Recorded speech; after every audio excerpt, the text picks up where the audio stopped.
What's up, geeks and gamers? It's Jeremy coming to you with another episode of the High Council.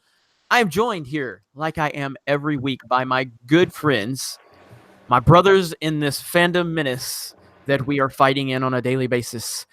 The man, the myth, the legend. Have you hit 2 million views yet on that damn video, Jeff? Go ahead. Just have you done it yet? Oh yeah, it's almost to 2.1. This is bullshit. Never mind, guys. These are not my friends. These are not my the man, the myth, the legend, the guy that I had to go through 7 publicists just to get on this show tonight. Jeff Hicks from World Class Bullshitters. What's going on, sir? Well, Jeremy, like I tell you every week, man, success has changed me. No, it's been a good couple of days. Well, it's been a week since we've last met. It's been an interesting week, and this is going to be a really charged episode of the High Council, and I have something really exciting to announce on the show. So as we get a little deeper into the show, I got a big announcement. But hello, everybody. Good to have you. Good to have you here, sir. And they tried to stop him. But car wrecks don't stop EVS. The legend from the comics industry, the creator of Cyberfrog, Blood Honey, Ethan Van Sciver. What's going on, sir? Hey, I'm here, everyone. And like Jeremy said, car wrecks cannot defeat me. They can't. No car accidents can defeat me. I am of the High Council. I'm made of much sterner stuff. Good to be here. Good to be with you guys as usual. Try not to miss a High Council, and I'm happy to be here with my brothers as we go through what a hellish and weird week this past one was. Let's talk about it. Oof, I heard that. Now, as I asked you before the show, I got to ask you for the council. You were not doing a clap for car video when you had your wreck, right? I'm not responsible, correct? No, and we're exaggerating when we say wreck, okay? It was, I was parked and pumping gas. And I don't want to get into it too much beyond that, but yeah, it was, I don't know. I was more angry than injured, so I'm fine. Good deal. As long as I wasn't responsible. No, right. I wasn't making a video. No video. Although that would have got a lot of clicks. Anyway. All right. So, damn it. So we've had an interesting week. There's a little film that premiered a few days ago, and it's caused a bit of stir online. That would be Captain Marvel. Honestly, there's so much to talk about with this movie. I don't know where to start. So we're just going to have to start from the logical place of its weekend box office. Came in around $153 million domestically, overseas about $455 million. A very strong opening. Regardless of what the trolls and the bots and the shills will tell you, I said I thought it would do over $100 million, 120. It's a Marvel movie. I hoped it would do less for sure, but it's a Marvel movie. And often said, it's about the second week drop, yada, yada, yada. But based on the numbers that have been reported, and I'm carefully choosing my words, based on the numbers that have been reported, it's a very, very strong opening weekend, much stronger than I predicted. But there's a lot of stuff going on. There's a lot of stories out there. We've heard from different people within the MCU, like Clark Gregg, who called us dinosaurs. Basically, anybody that didn't, follow the talking points that they wanted you to talk, you're dinosaurs. And so, brother, I'm a sexual Tyrannosaurus Rex. You're goddamn right, I'm a dinosaur. You ain't got time to bleed. And so I just love that we're all misogynists, even though we supported Alita. I love that there's articles out there that said that Captain Marvel has destroyed the myth of women box office numbers. And it's like, dude, my God, Wonder Woman came out just like a year and a half, 2 years ago, and it was a huge success, and we all loved it. But what do you guys make of all of the noise, all of the stuff with Rotten Tomatoes? And again, I think that it's absolutely logical and necessary to question a lot of the things going on because we saw this happen with Rotten Tomatoes, and we're seeing it happen with Rotten Tomatoes. They removed the want to see list after it dropped to 27%, and we've seen that the users, and I pay attention to Rotten Tomatoes audience scores. When that audience score opens either very strong or very bad, it gives you a very good indication. That audience score doesn't usually move a whole lot from where the opening night numbers start out. And the opening night numbers started out, I want to say 34% was the first numbers that really started kind of showing up, and now it's over 60%. They've been Odin did a great job of covering this. They've been adding user reviews. They've been taking them away. They've been adding them. They've been taking them away. The pictures of theaters not having any people in the cinema, yet it's sold out everywhere. The China box office numbers, John T. Net did a super chat for on my channel where he was talking about there was massive complaints over in China. What do you guys make of this? I'm going to throw it over to you, EVS. What do you think of this? What do I think of it? I mean, here's what I think of it. I think that it's the 7th biggest. In other words, it is, hold on a second here. I'm sitting there checking this out. Gross in theaters. I see it at number 20.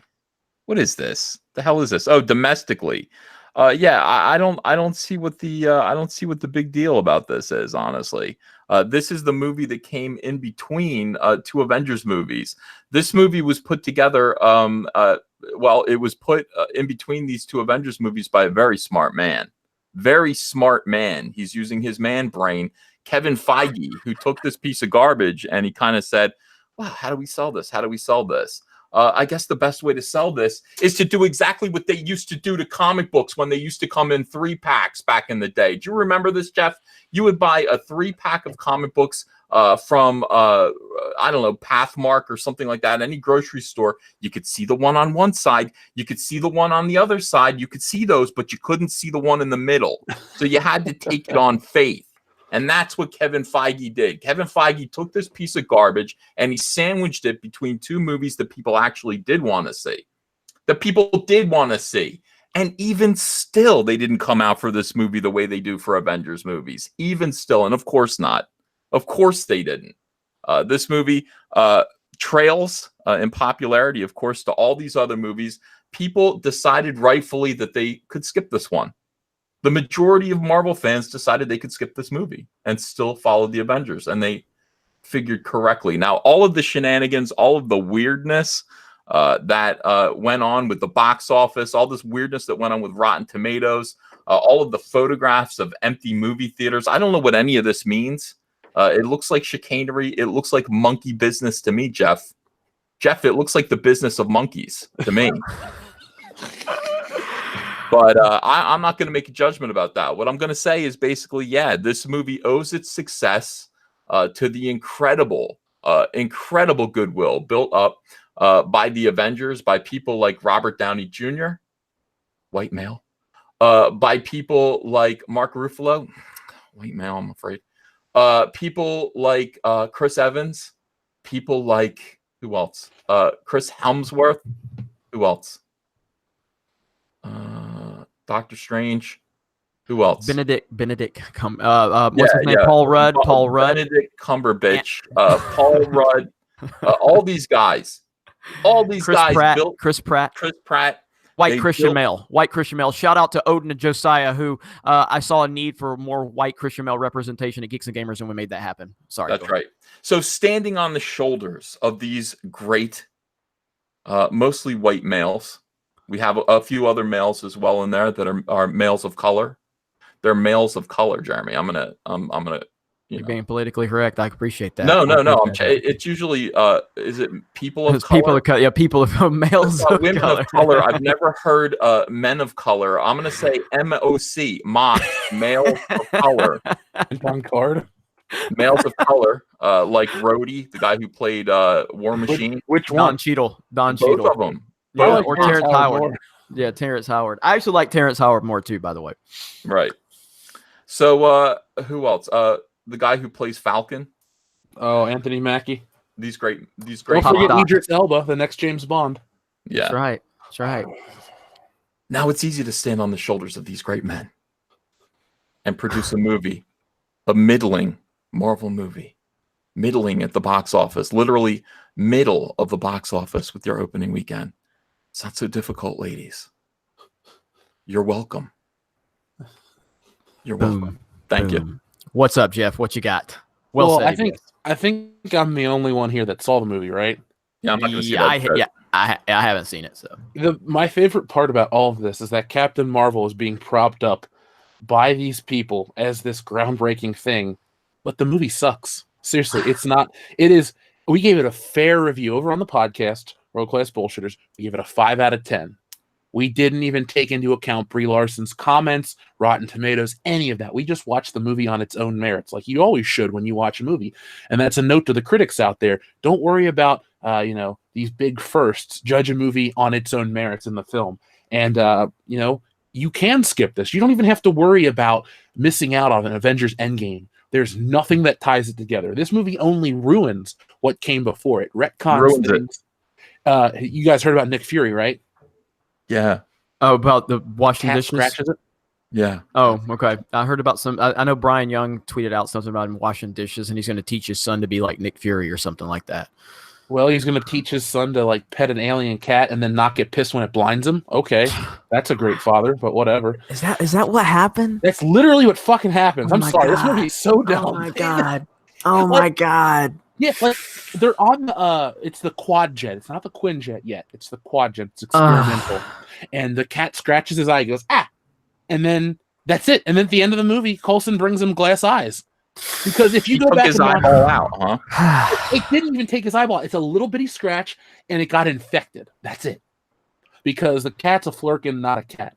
But like, for example, go back and watch Winter Soldier, which is probably one of the best Marvel movies ever made. Last time I trusted somebody, I lost my eye. That retcons it. It just causes so many problems. Where's the Tesseract? Well, apparently Annette Bening randomly had it in the military, even though Howard Stark. You see, it just causes so many problems. But that's besides the point. The movie is not very good. Everything that's surrounding the movie just makes me laugh because it's such an unworthy film for all of this hubbub. It's much like The Last Jedi. They try to make The Last Jedi about politics and trolls and this and that. It just was a terrible Star Wars movie. And the only thing it really does is waken people to the bullshit tactics that the media attempt. Thankfully, I don't know if you guys saw this. Have you ever heard of Roz Weston? He's the guy from Entertainment Tonight Canada. I think I am familiar with him. Did he give a read for The Last Jedi? He did, and Solo, a Star Wars story. Yeah. And he's the guy that's talking about, like, I'm not a shill, I'm not this, I'm not that. I'm like, okay. He's speaking our language. He came out and said the same shit about Captain Marvel. I'm not saying he's fandom menace. I'm not saying it has anything to do with us. But at least there's some sanity out there in the world. So guys like Roz Weston and a lot of the women reviewers out there that didn't say this movie was that great give me hope that Disney realizes that once they're first women superhero, first gay, first Muslim, first this, first that, once they run out of their first, they have to have good stories because the public won't buy into that shit anymore. It's so true. So true. Thank you, Jeff, for always speaking truth to power. Thank you so much. I have not seen the movie. I'm not going to see the movie, and I'm already exhausted from this movie. I'm ready to go. Let's go. Let's make more videos. Yeah, I definitely am because again, I talked about this on my personal channel where I said, the people that are like, they're seeing our numbers for our channels, and they're seeing that these videos are getting a lot of traction, and the people generally are loving what we're doing, and so we're listening to our audience. But then you have these people that have never paid attention to anything we say, and they're screaming, going, "You're making too many Captain Marvel videos." These people are not like they offer no constructive criticism. They just say you need to stop doing what makes you successful, and they don't care. They're trying to affect your success. So I just make more Captain Marvel videos because I'm just like, you're not going to stop me. You're absolutely not going to stop me. It's just like a week and a half ago when they started to review bomb or troll bomb my on my website. I put the poll up: are you going to see Captain Marvel? The thing had I was happy when it had 600 or 700 votes. I was like, damn, 600 or 700 votes. That's pretty good for my website. Then they started trolling me and saying, "Oh, go to his website and vote. He's going to be so mad." Well, then it turned into where I made a video based on that, and now the poll has over 13,000 votes, which is beyond anything we've ever experienced on my website. So I take your stupidity and I monetize it, and I grow our brand, and it's great, and I love it. And so, but how do we think? So Jeff, since you're the only one of the three of us that have seen this movie, the bravest and the bravest and stupidest, I'll say, since you saw that movie. Hey, I got to keep my Marvel track record. First day for almost everything, man. I heard that. Do you think this is going to have any effect on Endgame whatsoever? I do. because okay, we're talking full spoilers here. So if you're Yes. listening to the High Council, you clearly weren't going to see Captain Marvel. And like I told you, when I say this, there's no bias against Brie Larson's bullshit. It's stupid. There's no the movie's skippable, completely skippable. When the end game credits, or excuse me, the end credit sequence of this is a scene from Endgame, much like the post credit sequence from what is it? There's one Marvel movie that ends and it shows a clip from Civil War. It's the one where Bucky's arm is stuck in the vice and Steve and Falcon go talk to him. The post credit sequence of this movie is just a scene from Avengers Endgame, and I shit you not. You guys know I like these movies. Even, stuff like Spider-Man Homecoming, which I consider pretty still like it enough that I'm okay with it. But we get to that scene and we see the real Avengers. Captain America, Black Widow, Hulk, and somebody else is in the room. Oh, Rhodey. And I'm like, wow, I got excited. I'm like, this is Avengers. This is it. And then she comes in and she feels so out of place. That is my biggest concern because every other character in the MCU has built upon their appearance in an Avengers movie. So people would say, well, Scarlet Witch and Quicksilver only appeared in Avengers Age of Ultron. But no, they first appeared in Winter Soldier. Captain Marvel has her own movie, and then she just shows up in this Avengers movie. She has no tie to anything that the Avengers are connected to. It's like, well, the pager from Fury, that's it. My point I'm trying to make in a roundabout way is she feels disjointed. I think a lot of people are going to watch this movie and go from Avengers or Infinity War, where it's like, I know why Cap's here, I know why this person's here, I know where that person's there, and then she's going to be there, and apparently she's the most important and powerful, and it's just going to feel out of place, and I think cause a disconnect, which in turn will hurt repeat viewings. That's what I think this whole thing's going to hurt, repeat viewings. Interesting. Now, I've seen the end credit scene that kind of ties it into the Avengers and stuff. Outside of that, is there anything else that directly ties it to that? No, not at all. Like seriously, nothing. So I've heard from people that's told me the same thing, that there's nothing. Like it's so, like Jesse Milestone told me, she's like, this is a skippable movie. That's what she told me. Just like you said, you can skip it and you're not missing anything. Nothing. So many people skipped it. So many. I'm looking at Twitter, and Twitter had this whole thing. By the way, this is let's not miss the forest for the trees here. The whole thing about people protecting this movie, their response. I've never seen anything quite like this. I'm looking at this Twitter pop culture moment. If Captain Marvel's not for you, there's no reason to rain on someone else's parade. What if I fucking hate Captain Marvel? Why are you raining on my parade? Why can't I hate Captain Marvel and make my videos talking about how horrible this character is without you guys making a big deal about it? Someone is threatened by someone else, and it's not me. It's not me. So I'm looking at this, and it's like, what you're into isn't threatened by what others are into. All right. This is, by the way, this is a guy I used to work with, Tom Taylor, and he got the Twitter moment here. He got a large thread about this. He said, what you're into isn't threatened by what others are into. The world is a big place. There's room for everything to be enjoyed. And not everything is made for you or me specifically. I hate when SJWs say that. I hate when they say that. Why wouldn't something be made for everybody? I don't understand that. It's called a demographic. This guy's an idiot. Champion what you love, but not at the expense of others. Dude, look right in the mirror. Look right in the mirror. Champion what you love here, but why do you have to cram it in our faces? Like, we are enjoying hating on this movie. It's fun to hate on this movie. Brie Larson's a thoroughly despicable human being. This character is generic and bland, and the whole weird box office thing about this is for girls. It's empowering girls. It's girls.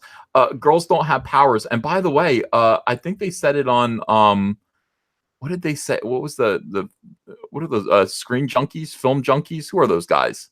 Probably screen junkies. Screen junkies. About. Yeah. They go, this probably isn't the best example for girls. She got her powers by standing near an exploding spaceship. Yeah. Probably don't encourage little girls to do that. Not a great message for little girls to go stand by exploding vehicles. Not a great idea. So this whole thing about if it's not for you, don't rain on someone else's parade. No, I'm not at your parade. I'm over here at this parade here with the Phantom Menace, and we're going to rain on this movie. And you don't have to participate. You don't have to look in on it. And yet you are. And yet you're so threatened. You SJWs, you NPCs are so threatened by the fact that we reject your shit over and over and over again. It really, really bothers you. It doesn't bother me that you enjoy this movie. Feel free to enjoy this movie. And yet it bothers you so very, very much that we don't enjoy this kind of stuff. Why is that, Jeremy? Why is so many things going on with this? Like, I just saw someone commented in there that 61% of the viewers were men, but men are sexist and racist apparently, right? And we don't. Then we've got this. Like, look at this right here. Like, how can you write this article with a straight face? Look at this. Look at this. Look at this article. Show me that article. Captain Marvel ends box office miss about female superheroes. And it says Disney's Captain Marvel finally settled the score on one of Hollywood's biggest misconceptions: female superheroes can hold their own at the box office. This is the typical SJW tactic. Look at there. Do we not remember Wonder Woman just, like Amazing. 2 years ago? Yeah. Why are they? What is the energy behind this? Like, it will never stop fascinating me. These people being so, like, this movie being so important to them, having it prove a point somehow when the point has already been proven over and over again, and nobody was really debating it. And by the way, you're quite right. Mostly guys turned out for this movie. Where were the ladies? Yeah, and on opening weekend, if I'm not mistaken, because Nerdrotic Gary was talking about this on his channel, I was watching his video earlier, a higher percentage of women went to see Aquaman than went to see Captain Marvel. Women love the men. Boom. They love the men. They don't like women don't like looking at themselves. They don't like it. Especially Brie Larson. No, they don't.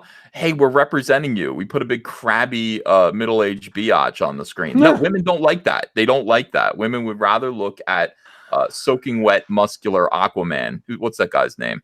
Jason Momoa. Jason Momoa. That's what the ladies want.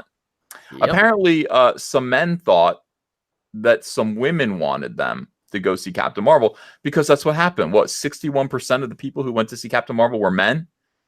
Where were the women? Yep. Where were the inspired young ladies? That's the myth. That's the myth if they want to talk about myths right there about like women needing to be inspired by other women. They just need to be inspired by whatever they want to go see, and they don't need you to tell them. Their wallets tell the truth, and their wallet said they want to go see Jason Momoa with his shirt off because women objectify men. Just like men objectify women. That's the world we live in. I don't. Not me, though. I don't objectify women. Not at all. Well, you're married, women. Right? You're married, right? Well, so am I. So am I. So we're good guys. Do you have your fedora on? Josiah, if you're watching, send me your fedora. I need to do the milady hat tip. And then we also have Clark Gregg. Says there are people who get very bent out of shape about the fact that she's a woman and that Brie's a woman and wants to see women moving into an equal place in humanity to men. It's sad. It must be sad to be that kind of dinosaur wandering towards the tar pits. Dinosaurs didn't wander towards tar pits, you moron. It was mammals.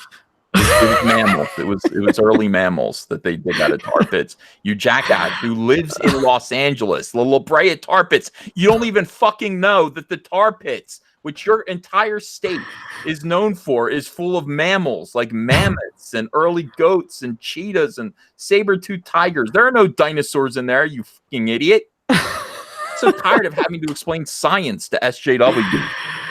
Thank you. These people. All right, I have not read any super chats, so let me read a few super chats, get caught up on that, and then we'll get back to the discussion. GR People says, "Hail Caesar, I hope everything is all right from your car crash." Everything is okay, but I accept your prayers and thank you. Eric says, "Will Uncle E be replaced by Renfamous twin?" Oh boy, does Renfamous have a twin? Me a Renfamous cosplay kit today in my PO box, which I got a blue wig. I got her same set of headphones and then a Sharpie marker to draw on my eyebrows. I have not utilized it yet. Oh boy, that's I'm gonna be waiting impatiently actually for that show.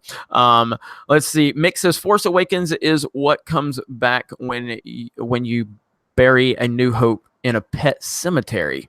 Yeah, I mean, most people would agree with that statement for sure. I know Jeff is a big fan of The Force Awakens, but I've been telling him for years it was just a retread of The New Hope. So Yeah, talking about fame, it's gone to your head. Sterling says, glad you're on here and okay, EVS. We are too. I'm okay. Thank you We for are that. too. Nicholas Glenn said, did you hear Campia thinks you guys are on Disney's payroll for bringing all the attention to Captain Marvel? He said, everyone like you brought so much attention to the movie. It drove people to the movie. I mean, again, man. I think Campy is on the FBI watch list for other reasons. Let him know. All he's trying to do is just piss us off, which it's not working because we don't care what John Campia has to say. John Campia, FBI watch list. Hashtag FBI watch list Campia. Spread it around. Wouldn't it be another? I think you know what I think right here. I think this is what John Campia is so nervous about. Let me do you a screen share right there because everybody's been counting it down. I think John Campia is a little nervous about this right here. The fact that we are closing in on passing him on subscribers. The SJWs will tell you Jeremy needs to stop making Captain Marvel videos, even though that got me up 21% from last month, and the subs are up 146%. Social Blade ranking is higher than John Campia's. Views are higher than John Campia's have ever been on his channel, and I am sitting in a fucking pool house. I don't have a big budget studio like John. I don't have my Hollywood contacts. I don't get to go to premieres like John. So maybe John needs to worry about getting his channel up to my speed. How about that, John? Get on my level, then you can talk to me. Until then, little guy, just run along, and go talk about Canadian sports or whatever it is you do. Yeah, John, get on Jeremy's level.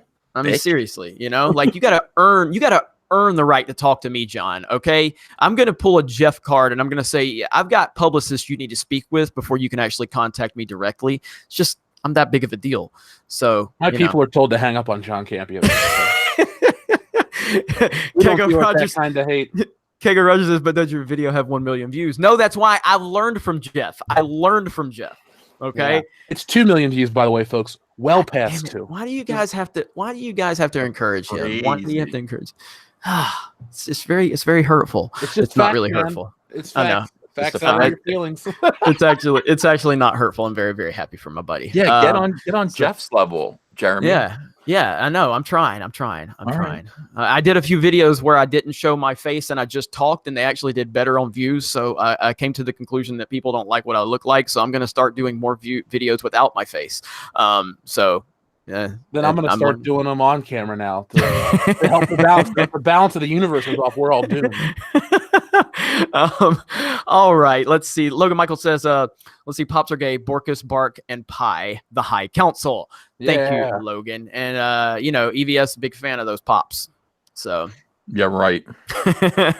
Walking Tin Can says, a strong start doesn't mean a strong finish. The next few weeks drop-off numbers will be interesting to see. Yes, they will. We'll be chronicling that. And just so you know, for all you people, all you trolls that are telling me to stop making Captain Marvel videos, I'm going to keep making Captain Marvel videos. And you're going to cry about it. And it's got to the point where I can't even keep up with how many YouTubers are mentioning me right now. I will say Red Letter Media using audio from my video is the greatest thing ever. People are like, Red Letter Media roasted you. What?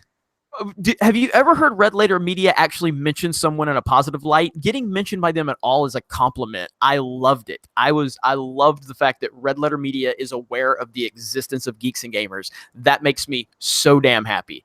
I can't tell you how many people have reached out to me about that situation. The fact that Red Letter Media mentioned me, I even commented on it. And, I said, swig of success for the working man, for getting mentioned by them. So I thought it was fantastic. But I know that there's these other YouTubers. I guess you guys have mentioned this guy named Robert that is just making daily videos about me right now. I just refer to Film Gob's video on him. And that's all you need to know about that guy that's making videos on me. Film Gob destroyed him. And then we saw the flat bill guy, the guy that was wearing the flat bill hat that was trying to get laid. And I said I was going to buy him an escort because don't pander to Captain Marvel to get laid, dude. I'll just buy you an escort. You will have a lot more self-respect if you do it that way. Don't pander to Captain Marvel and stop wearing flat bill hats with stickers on them. It's not a good look. So Let's see. Take Bjorn the says, sticker off and curl the brim. yes, absolutely. Yeah, okay, Yes, absolutely. Bjorn says, hashtag Captain Marvel has a fishy big opening. Yeah, very fishy. it is very fishy. That opening is fishy. I think you guys missed the point of that super chat. Yeah. No, not at all. We got it. Okay. The rookie critic, if you three were to fuse, what would your name be? The High Council. Boom, I like that. Don't even try to elaborate. Yeah. Yeah, that's it. I'd have to say, rookie critic, that's what it would be. All right. Morth says, sup, High Council. Have once again run out of rhymes. Jeff, I'm emailing you a master list of my best limericks. Yeah. Let's see, the rookie critic. Disney sounds like that nerd that finished 8th. Very true. Very true. Demajanai. Hey, EVS, saw that Triumph hat. Great bike. I own one. Oh yeah. Nice. The rookie critic. 1 year ago, I made the appreciation of the High Council video. The three of you have improved and succeeded so much. I made another appreciation video. Well, thank you, rookie critic. Rookie critic is a great guy. I've had him on the channel before. He's very, very supportive of all of us. He goes out of his way to celebrate people during their birthdays, things like that. You know, he did one for Ivan. He did one for me. He's done a couple of High Council appreciations. He's a very, very important part of what we have going on here. So shout out to him and just thank you for everything you do. I don't know if I've seen the most recent one. I saw the one you made, and I thought it was recently uploaded. And I think that was the old one because you said in the video, you're like, I don't know much about Geeks and Gamers, but I really like this guy. And I'm like, you've been on my channel. What the hell are you talking about? But I guess that was the one you made a year ago because I saw that after I watched the birthday video you made about me. So I appreciate that, buddy. I really do. 2012, Jameson, Rotten Tomatoes equals deceptive trade practice to me. Decepticon. Yeah, I mean... I don't have any answers for it. Have we? And again, I've been so buried in a lot of this stuff. Do we have any statements that Rotten Tomatoes has released? Do you guys know? Have we heard of any have they released any statements based on what has been going on with this audience? They have? Yeah, multiple times. What have they said? Because I've been so distracted with all the other craziness going on with Captain Marvel. It's like I said, there's so many stories out there. It's just hard to keep up with everything right now. Well, so for if a you better read of it, folks, make sure you go back and watch my Captain Marvel conspiracy video. Hold on, I'm pulling up some screenshots I took. Okay. Let's see.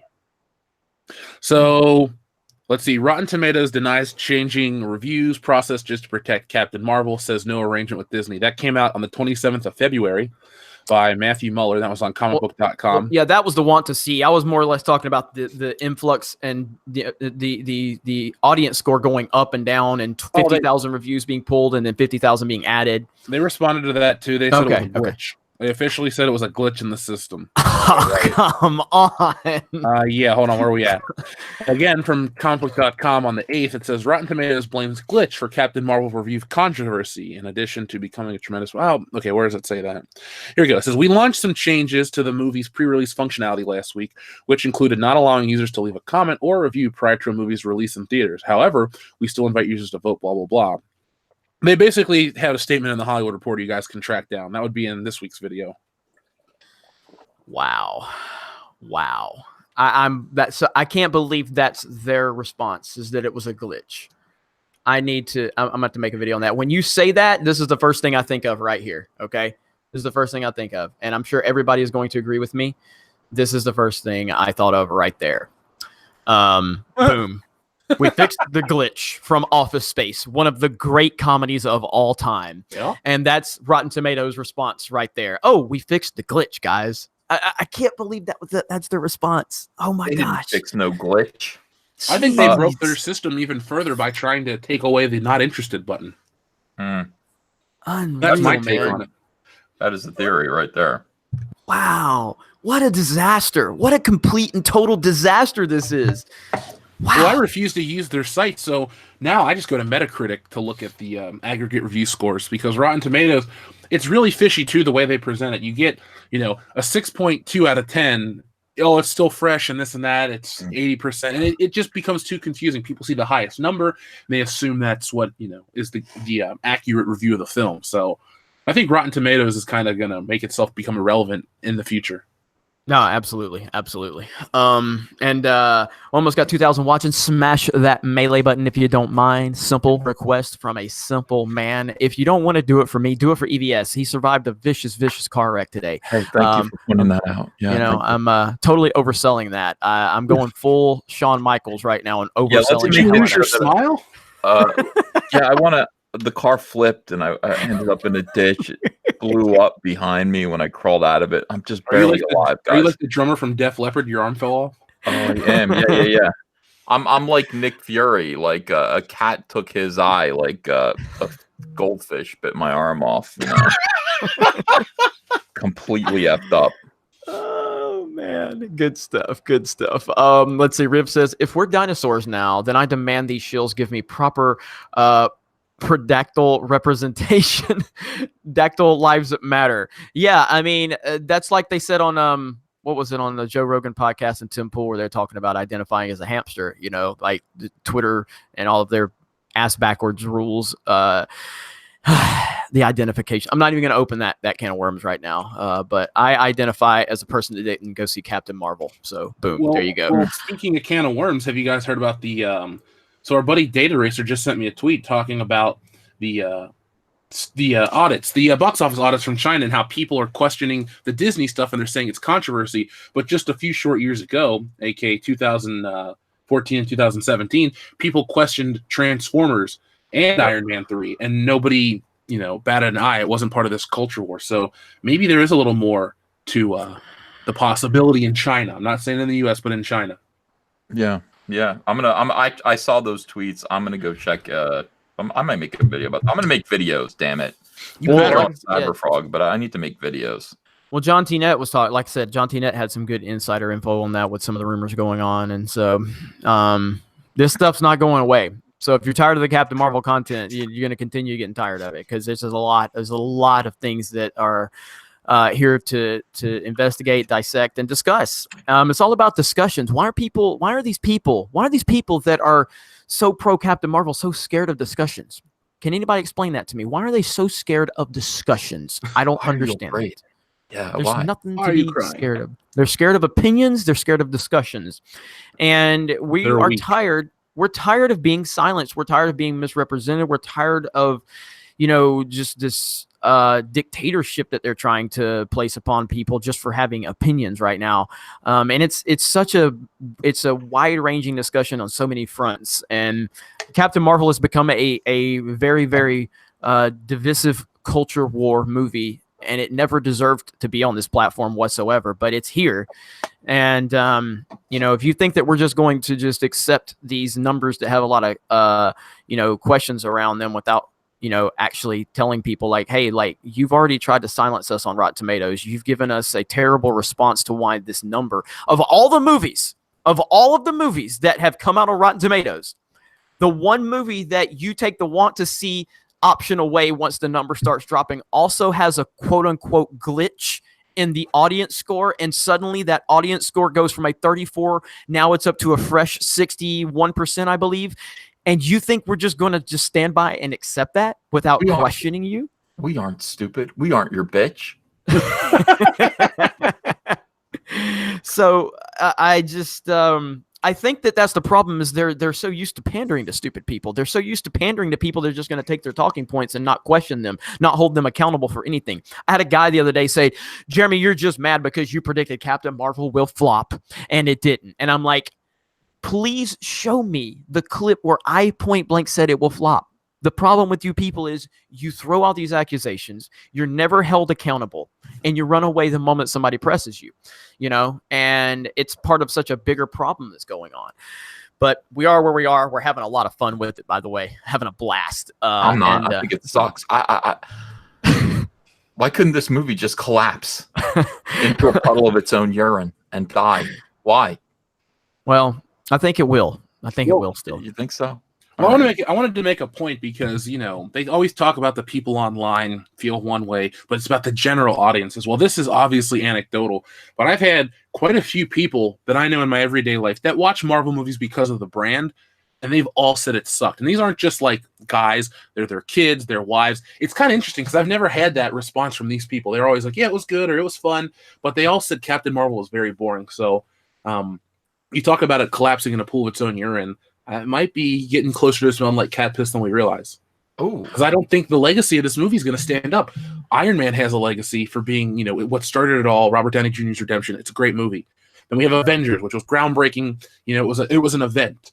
And then we had, Endgame or Infinity War, which was another big event. And we had other great ones in between there.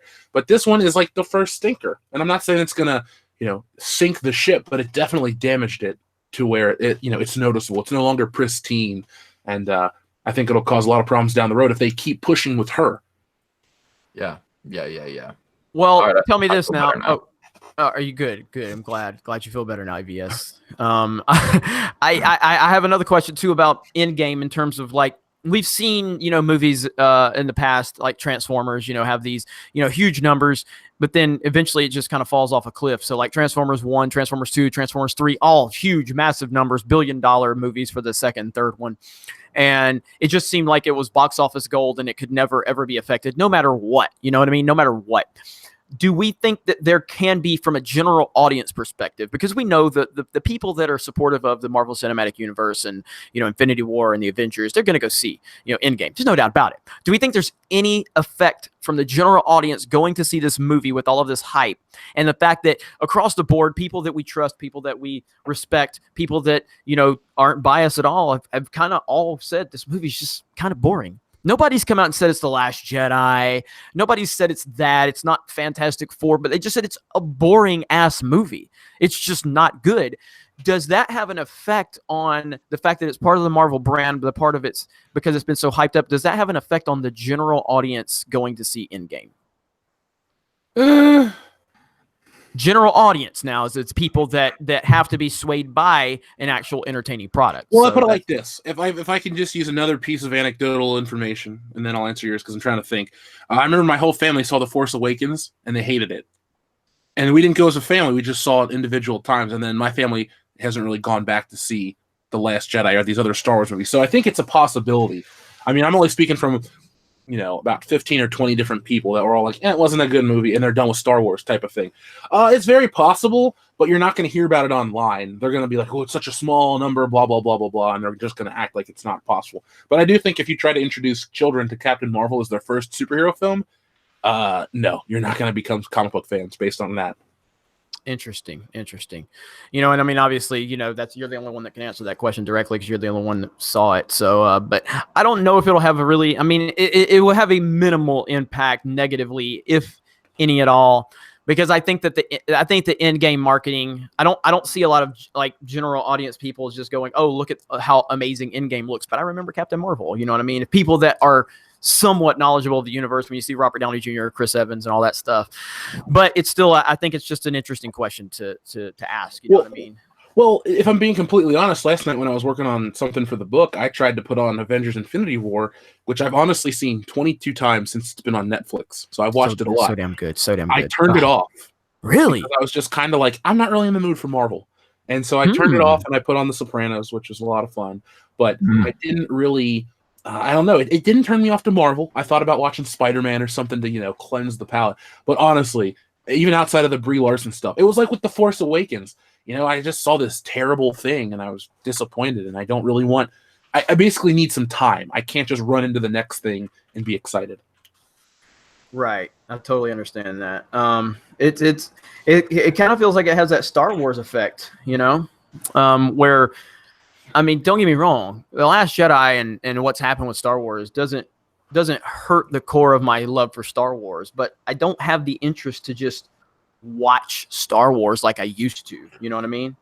Oh yeah, and that's what bothers me the most because I used to love just to sit back and even if I'm busy doing something, just to turn, the original trilogy on or even the prequels, I'm a prequel defender, just turn that on and just have that in the background as just, noise to kind of keep me in a good mood while I'm doing something else. And now I don't even feel the need to do that. I don't want to do that now. And that pisses me off. That sucks. And I don't want that to happen I've never been the biggest fan of the MCU, but goddamn, I love Infinity War, and I love The Winter Soldier. I love Guardians of the Galaxy.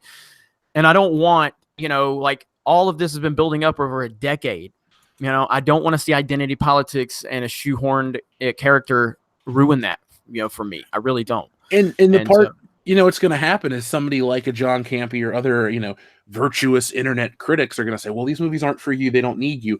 But really, if you think about it, I am the kind of person that Marvel would need more so than some 6 women that went and saw Captain Marvel in solidarity, because I will go see the movie and then buy the Blu-ray and then buy the figures and buy this and buy that and keep it going on other fronts. I mean, if you push us out, you don't just lose out on box office, you lose out on merchandise in general. Like, since Star Wars has turned to shit, I don't buy it. You know, I'm in a different position than I used to be, but even now, the stuff's kind of decent and I'm not buying it just out of, you know, their behavior, their attitudes. So, I mean, you don't want to push out anybody from your audience because, you know, a movie ticket's great and it looks good to the general public, but you know, investors care about every front, not just the comic books, not just the movies, you know, a combination of everything. And if you can get the customer or the consumer or whatever you want to call me that will support it on every front, I think you need more of those than just a one-time person that'll never get into it anymore. Very good point. Very good point. Okay, so a little bit later in the show, I'm going to she knows I'm going to do this, but as you know, if you follow me on Twitter, I was talking about this last week. Kelly, Jedi Bunny, she sent me a Brie Larson diss track that she just rapped because she felt like rapping. She just sent it to me. I'm like, what the hell is this? This is amazing. And so she sent me a higher quality version of it. And I'm going to play a bit of her diss track, just a little bit here on the High Council. She and I are working on actually making a full video that we're going to release on the Geeks and Gamers channel. And it's awesome. So if you know anything about Kelly, if you know anything about Jedi Bunny, you know she's awesome. She's been on the channel several times, and it's going to be great. So she's so damn funny. So more to come a little bit later. I've got to try to figure out what part of the song that I want to play, but it's going to be a lot of fun. So, all right, was anything, did either one of you guys have anything you wanted to add? I couldn't remember. Was there anything else? Not for me. Just want to make sure. Okay. All right. So It's a Vase Production says, EVS lives. Glad you're doing good. You all, High Council, inspired my recent shill meme video, Fandom Menace versus Shills. Ha ha ha. Only ruins The Last Jedi syndrome. Well, It's a Vase Productions, you've been very supportive of us. I know Jeff has mentioned, yeah, I think you've seen several of his videos. You know what I mean? Oh, yeah. So good stuff. We appreciate all of the positive vibes you are sending our way. The Rookie Critic, I bought 20 tomatoes to make another Fandom Menace versus Rotten Tomatoes stop motion skit where they get slaughtered in 20 different ways by the Fandom Menace. Looking forward to that, Rookie Critic. Looking forward to that. Bjorn to Kill says, Dion gave the best Captain Marvel score, ZZZZZ out of 10. Oh, yeah. So, shit you not, dude. We reviewed the movie for 2 hours and 50 minutes going on. Because, like, Ethan, you're a longtime Marvel Comics fan. You love Jack Kirby, Stan Lee, Fantastic Four, right? That's right. I love Fantastic Four. They desecrated the Skrulls. They ruined the Skrulls. They turned them from this nefarious intergalactic threat to a refugee allegory. They're the good guys in this movie. What the hell? My thoughts exactly, dude. They fucked it up. Wow. But at the end of it, we were given our review score, and Dion fell asleep, so he didn't get to. We said he gave it a 4. Well, we all gave it 5. So stay awake next time, Dion. Grant said, I'm considering not watching Endgame because of the shenanigans going on with Captain Marvel. At the very least, I'm going to wait till I hear from others. Also, did you see that Aquaman had more women viewers? Yes, we did. Yes, we did. And again, man, it's these people that live in this bubble, you know? Again, I think I enjoyed Aquaman. I loved Aquaman. I had a lot of fun with Aquaman. And, you know, you guys know that. But it didn't make $1 billion because, you know, it didn't make $1 billion as like the greatest film ever, because it's not. It's not The Dark Knight. You know what I mean? It's not Infinity War. It made $1 billion because women want to see Jason Momoa with his shirt off. That's what sells. They don't want to go see flat-assed Brie Larson with her smug attitude. That's not inspiring to them.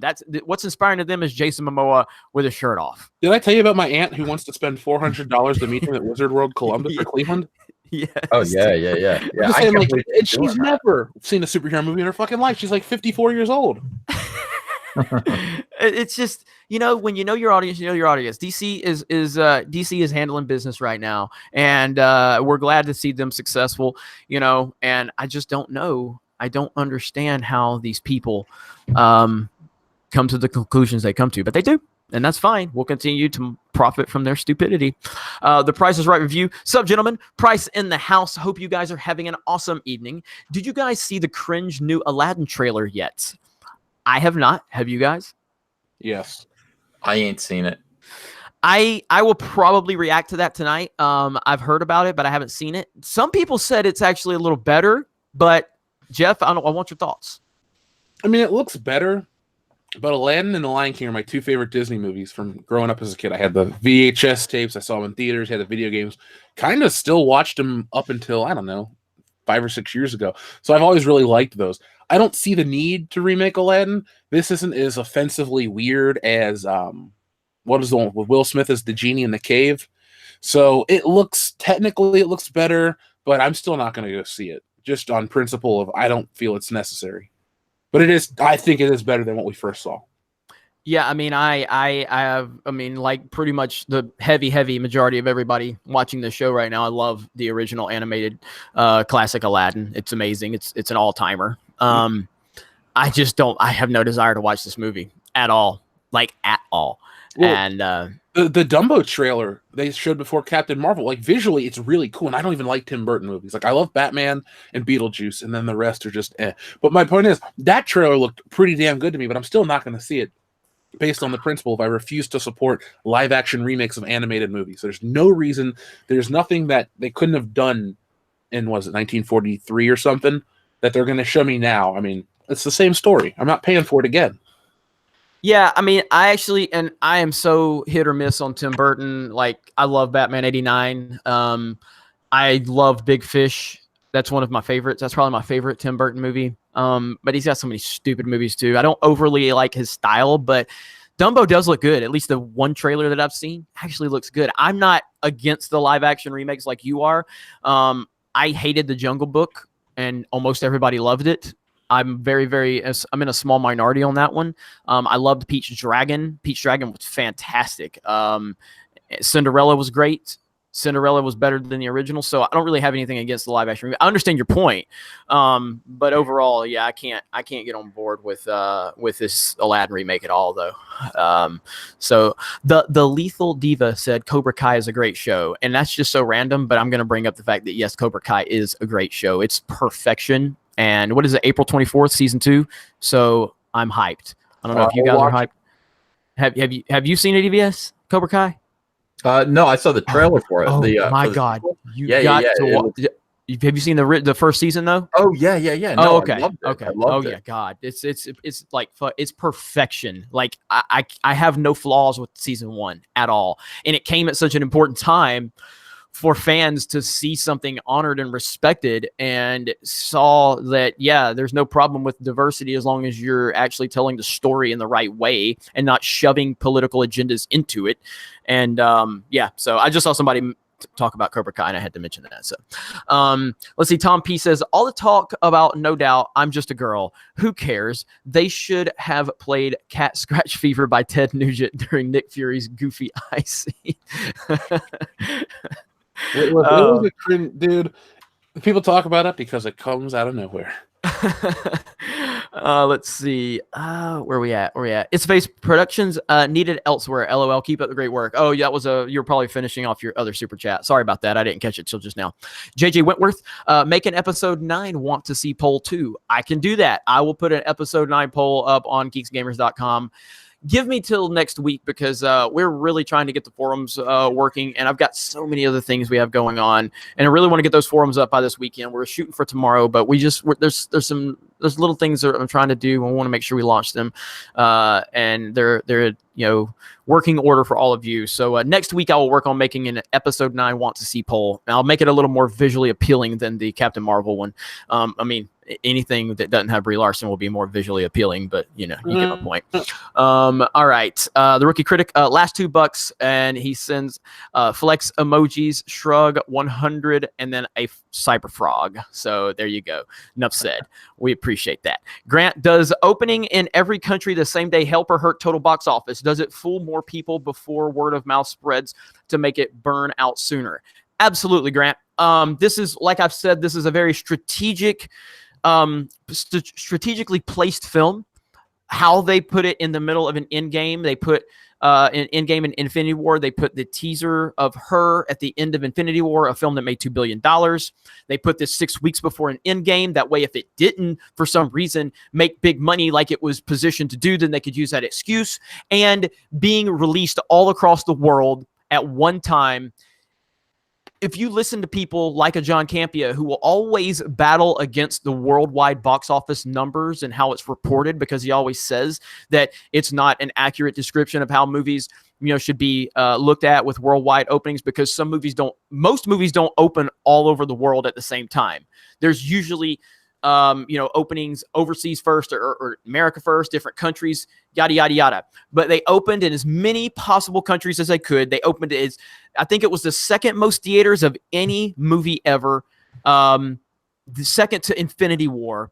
They did everything they could to make this a success. And they got the numbers they wanted. Highest grossing, female-led movie of all time, worldwide, yada, yada, yada. So they got the headlines they wanted. Smart, look, like EVS said, a smart white male orchestrated all of this. Yeah. Okay? Now, that's an evil person, according to Brie Larson. He's the only reason that her movie was successful. Only reason. Because of his strategy involved with this to elevate the women. And so, yes, but the opening across the world, it helps in terms of the headlines that they wanted. Does it hurt the total box office? That's also a good question. And yes, because say it opened overseas, like, what was that? There was another Marvel movie, like Doctor Strange or something, opened overseas first or whatever. But just say Captain Marvel opens overseas to the reception that it's gotten from a lot of people like Jeremy Johns and Chris Stuckman and, Grace Randolph and a lot of these big time reviewers. Then the audience that was looking to see, hey, is this something we're interested in? They get a chance to hear from their trusted reviewers. They're not as inclined to go out and see it. So yes, that's a good question, and it can have an effect. All right. That was a long answer. Sorry about that. All right. Cave Bear, it seems like all of Brie Larson's scenes could have only been shot for 5 days every month. Only way to keep that attitude. Oh man. Well, luckily I don't know because I haven't seen it, thankfully. She is as flat and boring as she is in the trailer, seriously. And there are a bunch of weird insert shots. I would bet, $10 that a lot of those reshoots that they talked about were just like insert shots of her smiling. And then if you notice too, they cut out the remember the early production images of her in their green costume fighting that mugger off? Mm-hmm. Not in the movie. I'm pretty sure they cut that out too because they really don't want to. People are really smart to the narrative of what they're trying to push, so I think they cut a lot of that shit out and filled it with random stuff, and that's why the movie's as weird as it is. Interesting. All right, DJ Kong says the BS with scrolls is what pisses me off the most. So many opportunities and great story arcs from the comics were lost just to score some cheap political points. What do you think about that, Jeff? Since you've seen everything. Say that again. I'm sorry. What was the last part? The BS with scrolls is what pisses me off the most. So many opportunities and great story arcs from the comics were just lost to score some cheap political points. That is my number one complaint with this movie because, you could call me a Marvel fan, like a big one, but I'll admit when stuff is bad. But I have felt like Endgame was it. We're coming to the end, and I'm trying to think of ways to keep me enticed. And honestly, the Skrull invasion was literally it. We're going to fight Galactus next. Another space entity? Okay. Oh, the Beyonder. Another space and reality entity? Okay. But the Skrulls, it could be anywhere. See, Captain Marvel, if Captain Marvel wanted to make me love the movie or even like it, it would have been like, there would have been like a sense of dread or like what's the word I'm looking for? Like it could be anybody, I can't even think of the word I'm trying to say, but this fear of like the Skrulls are everywhere type of thing. There's like 5 that land on the planet, and she figures out all of them in the first like 10 or 15 minutes she's on Earth. But yeah, like, okay, imagine you go to watch Endgame and all of a sudden Iron Man gets killed and he turns green and you're like, what the fuck? That, and then the movie ends with that, or the body of Captain America is taken to be examined to extract his blood to create super soldier serum again, and it's a Skrull. Like, that would get you hooked for the next, 10 years. When's he coming back? This, that, and the other. But they don't. There's nothing that really they're gonna bank on the next 10 years of Captain Marvel flying around outer space. Like at the end of the movie, she just leaves. She's like, I'm gonna help the Skrulls find a new planet, and like flies off, and their spaceship follows them, and that's it. So any Captain Marvel sequel is gonna be like in the past, before the Avengers and all this other shit. And, there's just so many other problems that the Skrulls not being evil present. Good stuff. The chat has decided to speculate on what happened to EVS since he's been quiet. I've seen I'm right here. No, they said EVS is mauled by a goldfish. No. Did another car hit EVS? Oh, I'm so fine. good. They said he's got a mouthful of pie. He can't talk. EVS, the lights are on, but nobody's home. No, sometimes I just you guys are talking, and I don't always have to talk, every week, if one of us aren't talking, they go crazy. They're like, "Where's he at?" Usually they're like, "Jeff doesn't talk enough," and now Jeff's doing all the talking. They're like, "Where's he?" Yeah, I love it. Just so they know, what I'm actually doing is I'm putting together the Cyberfrog Blood Honey team up variant cover campaign right now. Cyberfrog is going to be relaunched. It's going to have another 1-month extension for backers who missed out. Because listen, when I launched this thing, I had 60,000 subscribers. Now I have 113,000, and these guys are like, why don't I have a chance to back it? Now that I have a publisher, now that I have a professional fulfillment center, let's do it. Let's put this up, and let's give people who missed out the first time a chance to back the campaign. So I'm putting together while I'm listening, and I am participating. I am putting together the campaign page. I'm building the new campaign page for this. Swig of water for the working man, right there. Swig of water for the working man. No, I just love the chat when they speculate like he get hit by another car. No, please. But yeah, this will be up tomorrow. Okay, so guys, if you're interested, if you haven't yet backed, I'm gonna run the campaign tomorrow, probably around noon. Nice. Doug Tenaple got banned from Twitter. Did that really happen? No, did it? Biffy Tannins just said it in the chat. So I know Rakita Law got banned from Twitter. I know he got banned. I don't know if it was a perma ban, but I know he got banned. I don't know if it's a timeout or whatever. So can to ban me anytime. I can't stand Twitter. Dude, I've been off Twitter for the past 2 days. I've gotten so much done. I know everybody. I went on there earlier just to tweet like an update about what I've been working on, and people are like, please come back. We want to see you roasting people. I'm like, dude, I get it. It's fun, but I can get so much more done instead of just sitting on Twitter and responding to these pork wallets all day long. I can't. Yeah, it's a lot of fun. I mean, like the other day, that stupid Captain Marvel bot, because there's only like 4 of them on the entire internet. They just have different accounts. And that was one of the last tweets I made, but they were like, when your website and your YouTube channel are almost done, you're going to die soon, your brand. And I'm like, yeah, but I still have a 300ZX and an above average penis, so I'm good to go. Nothing you can do about it. So, they're talking about my brand. They didn't say I'm going to die. They're talking about like the website and the YouTube channel are going to die. Well, they've been saying that about me for years. And Oh yeah. So I love it, man. Extending it. They go, we finished Ethan. He's going to be homeless by the time he's 46. And then like Cyberfrog came out and said, well, he's probably going to make it into his 50s, like his early 50s before he's homeless. And then it's like more and more stuff happens. He'll make it to 60 before he's homeless, but then he's going to be on the streets. These people are mentally ill. All of them can like uniformly GF themselves. I mean, they're the worst people on the face of the earth. Yeah, they really are. We succeed in spite of them. Twitter is a waste of time, but I can't go because if I quit Twitter, they would think it was because of them. So it's like I'm stubbornly stuck on Twitter when I have absolutely no use for it.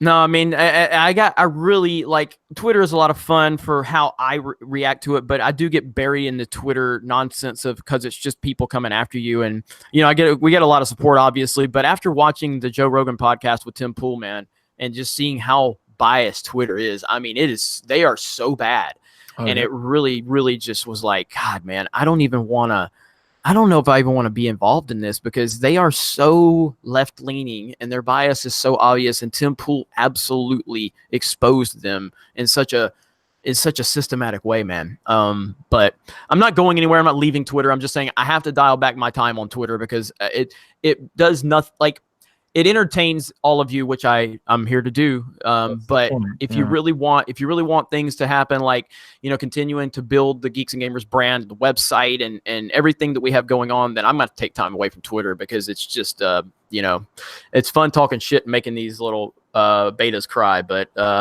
it's going to make them cry even more when we're more successful. And so that's how I have to look at it. So, all right, John T. Net, latest update from across the Pacific. Most reviews in China. Captain Whammon, 2 out of 5. Multiple major reviews. Major continuity plot holes. Main actress cannot act. No charisma. Why was she chosen? Boom. So let me say that one more time. Latest update from across the Pacific from John T. Net. Most reviews in China give Captain Marvel a 2.5 out of 5. Multiple major reviews say major continuity plot holes in the film. Main actress cannot act. She has no charisma. Why was she chosen? Those are not coming from people that are caught up in this culture war. Those are coming from people that are like, this movie's not very good, and why the hell was this wooden woman chosen? Sounds about accurate from everything I've heard. Jeff, that sound about spot on to you? Yep, she is the most out of place superhero. When the superhero is the least interesting part of a film, I think you made a mistake. Yeah, really. Oof, that's gonna be. At some point, I will watch it. I won't pay for it just because I want to see how bad it is. But we'll see. Marlon Sebo, A Wrinkle in Time was made for somebody, though. The trash collectors. Oh, man. Even the demographic that Brie Larson wanted to praise that movie hates that movie. Like, it's just not a good movie. It's that simple. Black Angus Reviews. Hashtag boycott Endgame is the episode 9 of Marvel. Soon, they're going to flood MCU with token females. Toys will follow Forces of Destiny soon, all aimed at boys. I don't disagree with you. I don't, but I do feel that Endgame is going to be. I feel like Endgame is going to be a great movie. The Russo brothers, I trust. They've given me 2 all-time great movies within the MCU. Or okay, one all-time great movie overall. Another one, within the MCU is Civil War. But Infinity Did you not War, like Winter Soldier? No, I did, but I don't put it like the third act doesn't stay as strong for me as the rest of that film. And that's where I elevate Civil War and Infinity War more. You know what I mean? Once they get to that bunker in Siberia or wherever they are in the end of Civil War, and Iron Man watches the video of his mom die, you're like, oh shit, this is real. Yeah. Oh man, I want to watch that movie now. Fuck what I said earlier. I'm kind of back. So I love Civil War. I really do. I enjoy the first 2 acts more for some reason. Yeah, I mean, it's a great movie. So Guardians, I'm on the I feel like it's an unpopular opinion that I'm a big fan of Guardians 2. I love Guardians 1 also, but Guardians 2 seems like a lot of people didn't like that, and I did. I prefer 2 to number 1. Nice. Good stuff though. Both of them are awesome. All right. Let's see. Mary, what's going on, Mary B? Stealing someone's bike because you didn't like them, telling you to smile is also a terrible message to send little girls. Is that something that happened in the movie? Oh yeah, this guy said that to her, and then she stole his motorcycle and then clothes. That's where she gets the 9 Inch Nails shirt and a flannel and this other shit. Like, oh, she hasn't been to Earth since 1989, but she knows how to dress perfectly like a 1995 grunge girl. Whatever. There's just so many dumb things in that movie. Oh, there's a part where they're in the bar, and she's like, oh yeah, these scrolls are everywhere. They can shift anything. And then Fury goes, how do I know you're not one of them? And she uses a photon blast to shoot a wall. He's like, how do I still not know? And she's like, you'll just have to trust me, or something along those lines. She's just so smarmy. Like, I can't stand watching her. Oof. It's going to be interesting to see how this movie performs week 2 and 3, because you can only cover up these scars for so long. CYD, the There's no C, but Maggie. Jeremy. I'm sure you meant Jeremy. Jeremy, did you know your voice was in Half in the Bag by Red Letter Media? I did, and I am loving it. Again, man, some people are under the impression that I might be upset about that. I don't know why you would think that. When I get excited when little bitty channels like, the one that I roasted the other day called me out, why would you think I'd be upset? Like when Red Letter Media uses my likeness, or hell, I got called out by iDubbbz. iDubbbz got like 6 million subs. Like, I'm good, keep talking about me. It's nothing that anyone can say is going to be negative. The only thing you can do to hurt me is to ignore me. And Red Letter Media is watching my videos and feeling that my words and my voice was prominent enough for their videos. I take that as a full compliment. I get that from Angry Joe. Did he actually? I know he commented on your video. Did he he just ever keeps talk about commenting on the? No, he doesn't make a video on me. I don't think he ever will. But all my videos, every time like a bigger YouTube channel comments, I get this like other notification, and he's popped up multiple times. I'm like, okay, cool. You watch the videos. Nice. I don't know if he's waiting for me to respond or say something or not. I don't really deal with the comments too much. I have that. That's Kendo's job. Good stuff. Well, I hope he'll continue to comment on your videos. I've always I enjoy Angry Joe's content. He rubbed me the wrong way with some of his Battlefront or Battlefield stuff when the whole Bionic Woman arm video game came out, and they told us that we were on the wrong side of history. But I like Angry Joe overall. So all right, Stone Cold Jeremy, what is it? I'm sorry, I laughed about the wrong side of history. Oh yeah, ridiculous. Stone Cold Jeremy, I could have sworn that there was a female led Marvel film released in January of 2005. I'm pretty sure it happened. Would that be Catwoman? Or no, that's DC. Elektra. That's DC. Elektra. Oh yeah. They're both so bad. They're both equally bad. I honestly though, I think I watched 10 minutes of Elektra, and I turned it off. I couldn't even finish it. I was dating this girl in college, and we went back to her parents' house for a weekend. And they're like, "Yeah, we have movies. We don't have cable or internet." I'm like, "Oh shit!" So anyway, they're like, "Yeah, we got movies though." So I put on Electric because I had never seen it and turned it off. It's terrible. Well, it's the same. It's the same thing. Like they like when Black Panther came out. And again, I liked Black Panther. I know, shocking, right? But they treated that like that was the first ever movie with a black lead actor, ever. Like ever, not even just superhero. They act like it was the first, like Denzel don't exist, like this is the first time a black man has ever been featured in a prominent role in a movie ever. I mean, it's just the revisionist history is unbelievable. When Eddie Murphy's breaking records in the 80s, just because these people weren't born, it doesn't matter. It's like, Coming to America made a bunch of money. Beverly Hills Cop made more money than Ghostbusters, but the narrative of Black Panther, that's more important than facts. Yep. Meteor Man, bitches. Meteor Man. Hey, that movie Blank Man was better than Meteor Man. Robert Townsend deserves some respect. Respect his name. I have a Meteor Man action figure. Do you really? Yeah, I got it back in the day. It's like a bendable rubber figure. It's a piece of shit. But I've had it for, 25 years or longer? Somebody just sent in and said, thanks for not reading my super chat. I have probably 30 or 40 to still get to. It's not that I'm not reading it. I'm trying to get to them. So I apologize if I haven't got to it yet.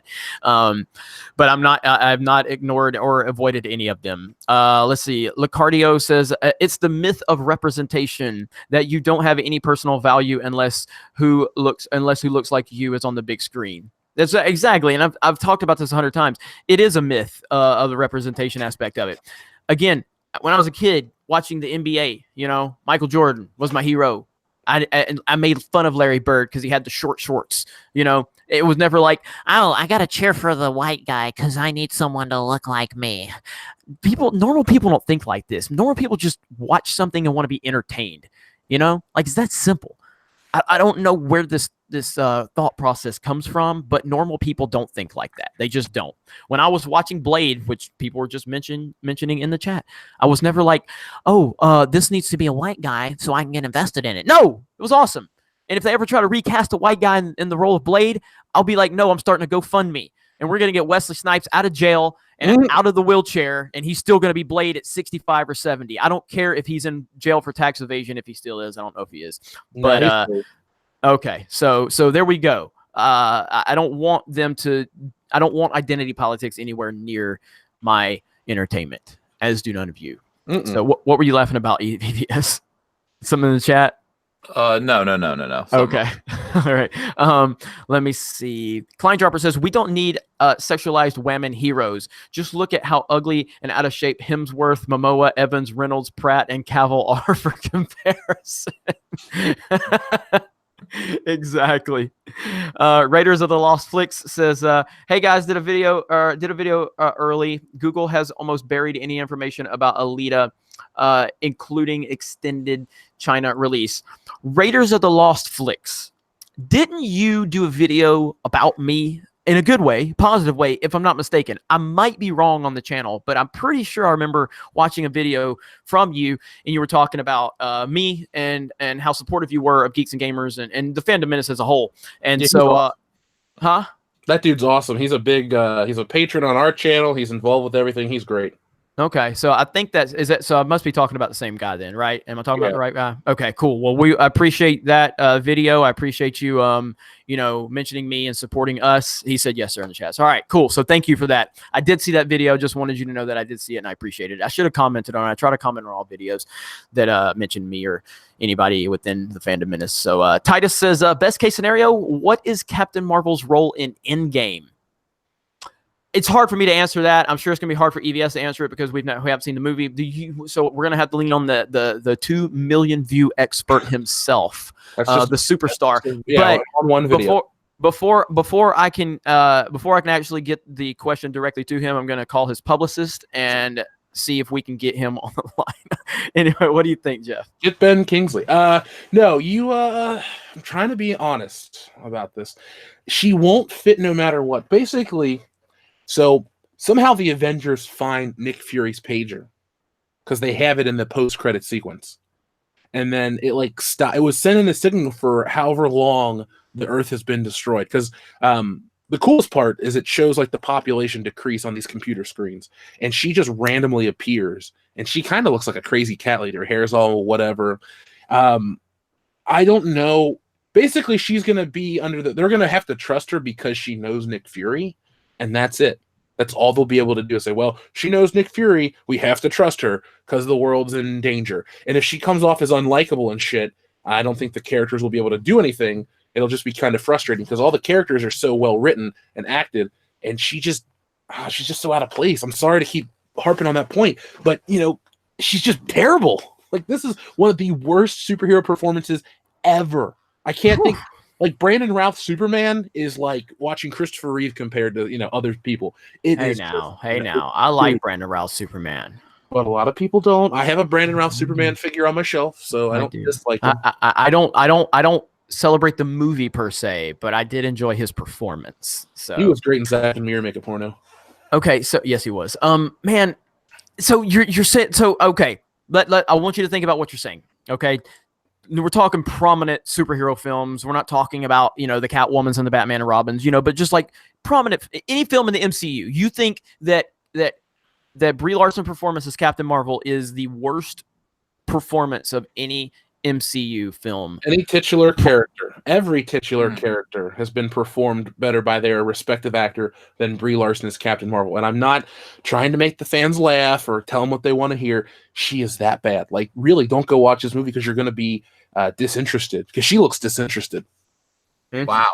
I agree with that. I never thought of that, but that's a great way to put it, man. Interesting. Okay. Well, that's the type of stuff we need to hear, and that's the type of stuff that a lot of people are saying that have reviewed this movie that are not trying to, walk the political line. And unfortunately, that's what a lot of people are doing. So, all right, let's see. Larry says 3M mediocrity makes money. Yeah, it clearly does in this situation for sure. Caesar Rio JPN science explain economics to SJWs lost cause. Explain anything to SJWs and it's a lost cause, but it's a fair point you make. Mr. Plinkett Jeremy, where's the Captain Marvel Challenge charity coverage? Yeah, I haven't heard anything about that. Have they been talking about that at all? Hasn't even come up at all. Huh. Oh, PewDiePie talked about this or talked about Captain Marvel and Rotten Tomatoes today. Really? All right, I'll have to check that out. I'm glad Pew's is covering it. That's very good. Very good news that PewDiePie covered it. So, Grant says, why didn't Fury call Carol in previous Avengers movies? Did he just let tons of people die? I also heard they ruined Ronan, therefore also ruining Guardians of the Galaxy. Is Ronan in it? Yeah, he did. What the fuck? Yeah, dude. What the fuck? Okay, let me explain this to you. I'm actually going to sit up in my chair to tell you how dumb this gets. Son of a. Now, again, I don't love Ronan and Guardians of the Galaxy, but the fact that you're even messing with my Guardians now. God, multiple Guardians of the Galaxy characters appeared in this film. You know the black dude that he's like, I'm Star-Lord, man. The guy goes, who? You know, that guy from the beginning? Yeah. He's on Captain Marvel's Kree team. So he's in that movie. He's one of the members of the Kree's, like, basically she's on the Green Lantern Corps. It's the same fucking thing. It's Green Lantern. Ethan, there are only a couple people that know Green Lantern better than you. If you watch this shit, you'll be like, hey, it's Green Lantern. But just really? Yeah, it's Green Lantern. But Jeremy, to answer your thing about Ronan the Accuser, she crash lands to Earth through a blockbuster. Then she goes into a Radio Shack, takes a Game Boy and a couple other pieces of technology, hooks it up to a payphone, and she's able to call outer space on her ARM computer. And when she makes a call, like eventually to Jude Law gets a call from Ronan the Accuser. And then at the end of the movie, Ronan the Accuser and all these Kree warships come to Earth, and she flies up to the planet, or from the planet, does that swirly light show shit that she does in the trailer. And then he goes, we'll come back for the weapon. And they go, the Tesseract? She goes, no, the woman or whatever. And they just fly off and leave. So they make Ronan kind of a loser. He just runs off. Jesus. Oh my God, man. So there's some really, like, there's a lot of retconning going on with this. It's the whole movie. Oh my God, man. So stupid. So stupid. All right. Where'd I go? I lost my train of thought on that one. Xavier says, Ethan petitioned to change Roundhead Ryan's name to Captain Marvel.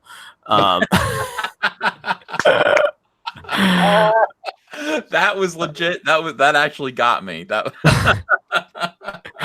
Oh, that's good. That's good. Voorhees 67. Hey guys, I'm back. What I miss? What's up, Voorhees 67? Been a long time, my friend. Been a long time indeed. I thought he just hated us. I was like, oh shit, that guy left. Because then he was Michael Myers for a minute. Good stuff. Let's see. Tashario fan 1993. DC is going to catch up in success if this is the road Marvel is going down, thanks to Captain Marvel. They're doing really well. They're doing really well. There's no doubt about that. I've got something going on outside of my door that I've got to go check on. So can you guys hold it down for like 2 minutes for me? We'll try. I mean, we'll sit here. We're not very good at this. I'll be right back. Ethan, I've never held a live stream by myself. What's up, man? I'm scared. No, man. Let's see if we can hold this down. I mean, Jeremy is the skilled talk radio professional between the three of us. But so, how you doing, Jeff? I'm fine. You know, I thought of you the other day, actually today, because did you see what Neil Adams said on Twitter? I did see that. What up? Oh, yeah. Okay. Neil Adams on Twitter.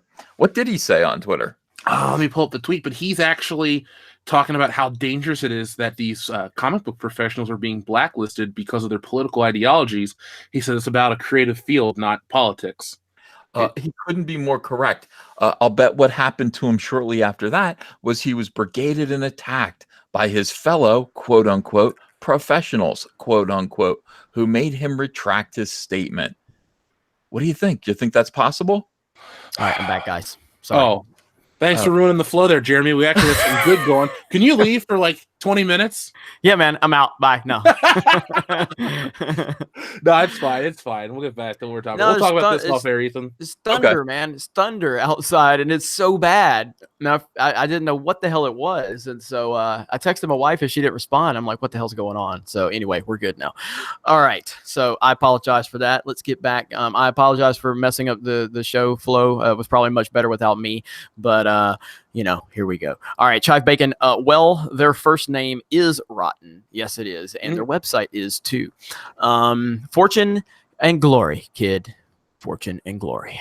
EBS, bravo on the piano concerto video. Inspired me to lick all the butter in my fridge. Are y'all excited for Celebration? Of course we are. Of course we are. I forgot we're doing that. Yeah, it's coming I up. I got a convention to do this weekend.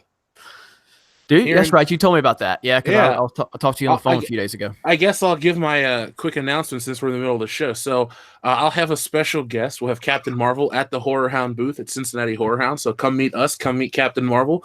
It's going to be a lot of fun. And no, that's not a joke. And secondly, for those out there that like Good Morning Pop Culture, my channel finally got monetized. So expect that show to come back in some form. Every once in a while. So make sure you guys are subscribed to that channel. But seriously, this weekend at Horror Hound, come out and meet me and the rest of the guys from my podcast and Captain Marvel and get some free gifts. You're going to love it and have a great time. Nice. Good stuff. And yeah, we're definitely excited for Celebration. I am trying to decide if I am going to drive my car all the way to Chicago. The gas mileage is painful, but my God, man, this thing gets like 12 miles to the gallon. I mean, it is brutal. Makes my Jeep sound good.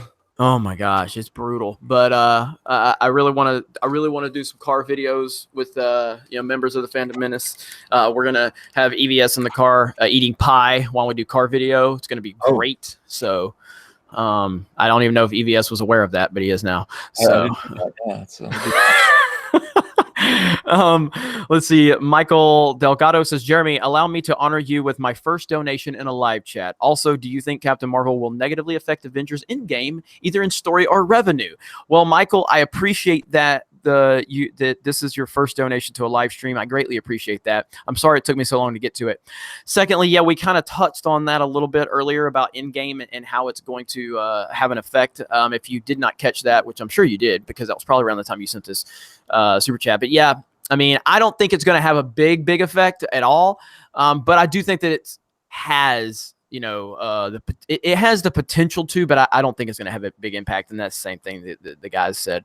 But thank you for the support. We really appreciate that. Love of knowledge. I still can't leave a negative review on Rotten Tomatoes. Oh, it's just a glitch, guys. It's just the glitch. That's all. Just a glitch. It'll work itself out. So I'm gonna have to watch Office Space now. God, I love Office Space so much. Joe of the Masks sends $2 super chat. Thank you so much. Comrade Commodore, thank you so much. $50 super chat. How do the three of you think we can end this social war? SJWs continue to move on from product to product, pushing a narrative that does not exist. Some of the best movies of all time are female-led. Aliens is the best example. Sick of it all. It's a great question, Comrade Commodore. And I don't know.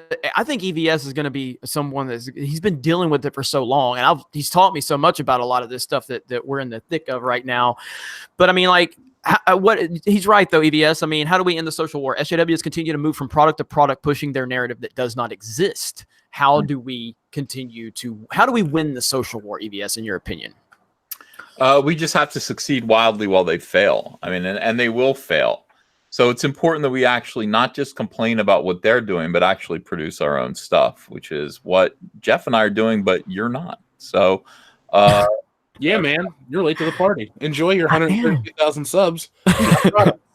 Okay, first of all, I have created a cultural phenomenon known as car video. That took years and years of planning and development. I brought in the world's top minds as we sat around my kitchen table drinking cherry Coke. And we said, what can we do to change the game? And someone clapped. And I said, did you just say car video? And it was born. And so I'm changing the world one car video at a time. Okay. Thank you for your struggle. well done. But as you guys know before the show, and I'm not going to be talking about this live, I do have something I'm working on. So, but I'm not ready to announce that yet. But and we have several things we have going on. But I'm never going to be on the EVS Jeff level. But little guy's going to try. Okay, I'm just going to try. I'm trying to get there. But comrade, I appreciate it. And it would be disrespectful of me to not remind everyone that at one point in time during a episode of Driving Miss Anna, she actually called you Cobra Commander because she misread your name. So I'll never forget that. Cobra Commander. I'm like, Cobra Commander, it's Comrade Commodore. Krista Joe. I enjoyed Captain Marvel, but my problem was she wasn't heroic. She didn't have an iconic character moment compared to Gal's Wonder Woman and BVS moments and No Man's Land in her movie. Yeah, and I mean, you go back to Wonder Woman's No Man's Land moment. I mean, that was a great scene. And again, I love Wonder Woman, one of my favorite comic book films, probably my top 10 of all time. You know what I mean? And so, but so yeah, again, consensus across the board is that this movie didn't have any iconic moments, and that Captain Marvel just wasn't heroic, and that Brie Larson was boring. That's just across the board, and it just kind of shows you that they were never trying to, like, all they wanted to do was push the identity politics into this. They were just happy to have a woman, you know, like, hey, we have a woman. We don't need to develop her. We don't need to do anything with her. We just need a woman in our movie. And they got it. They didn't care to develop her. Nicholas Glenn, thoughts on Cobra Kai 2, season 2 trailer? Where were these writers when they were starting to write the new SJ or the new Star Wars movies? Best soft reboot of all time. 100%. The Cobra Kai season 2 trailer, I loved it. This is probably my most anticipated thing that's coming out in entertainment this year based on season 1. I love the trailer. I love the dynamic that they are trying to, you know, shape on that. So, I mean, I'm assuming both you guys are equally excited. We talked a little bit about that earlier, but you guys are equally excited, I'm sure, correct? Yeah. Jeff, what are your thoughts on it? You didn't say anything earlier. On Cobra Kai's trailer? Yeah, just Cobra Kai in general. But yeah, I thought it was great. Last year for Patreon, somebody requested that we do all 10 episodes, like a commentary or something. So we reviewed it, and it was great. That to me, Cobra Kai, and I know this is kind of unpopular, but like Live Free or Die Hard, basically when you can take an old character, put them in a modern setting, but keep the character the same character and not cater it to modern sensibilities and have them react to how the world's changed in 35 years. To me, that's the most interesting thing. And that's why Johnny Lawrence was the hero of the story to me, because he overcame these odds. He's like as a fish out of water in his own hometown type of thing.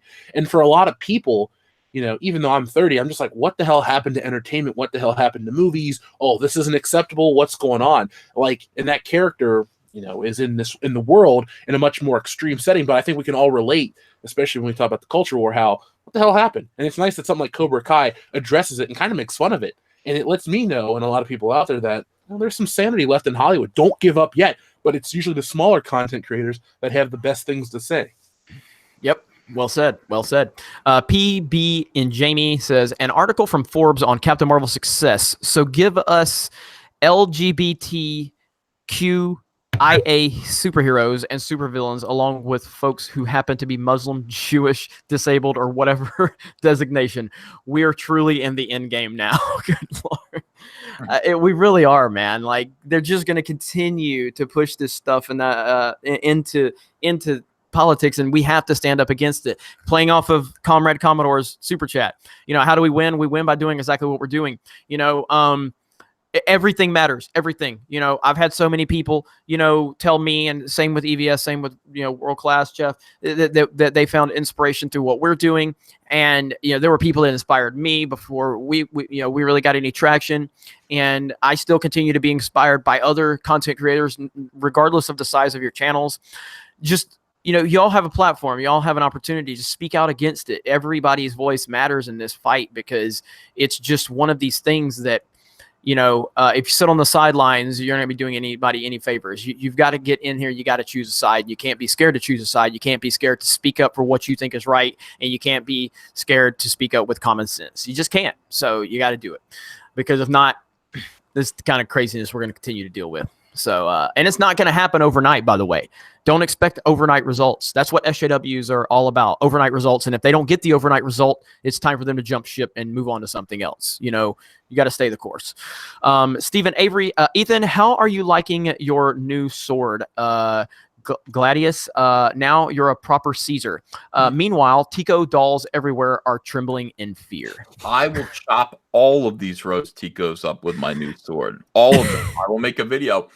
Stephen, thank you so much. He sent me a beautiful, handcrafted, steel and razor sharp Roman sword, which is pretty nice. Andrea is terrified of it. She's like, put this where the kids can't find it. Well, I will.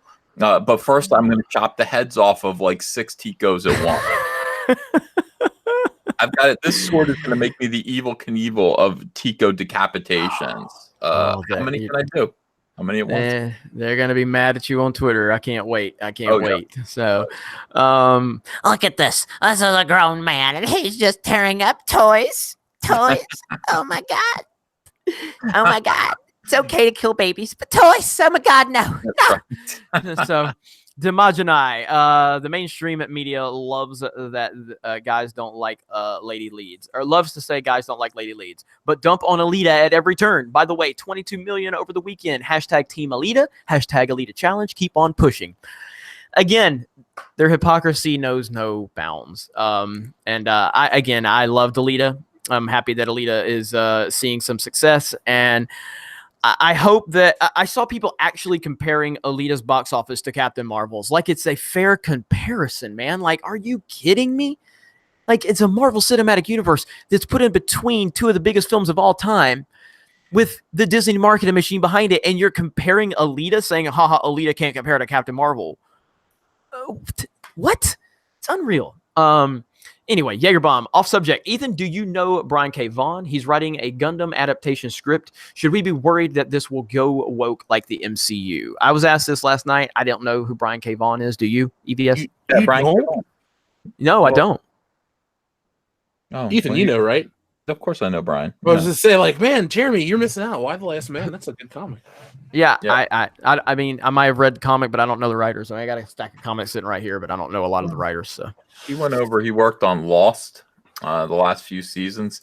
He used to work at DC Comics writing Swamp Thing, and he worked on Lost, the TV show. Yeah.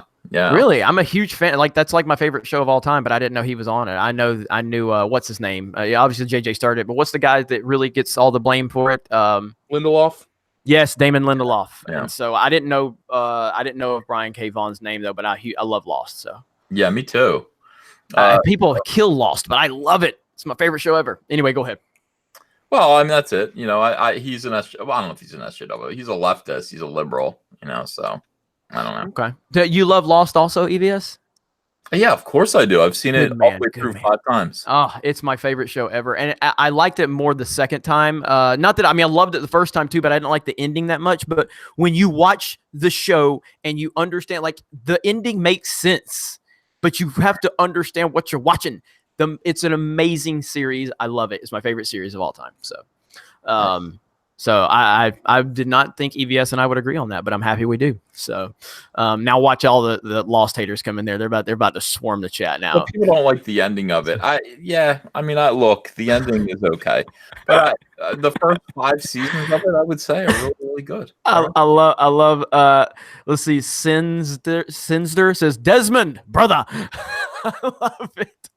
Desmond, brother. I love Desmond. All right. Where are we at?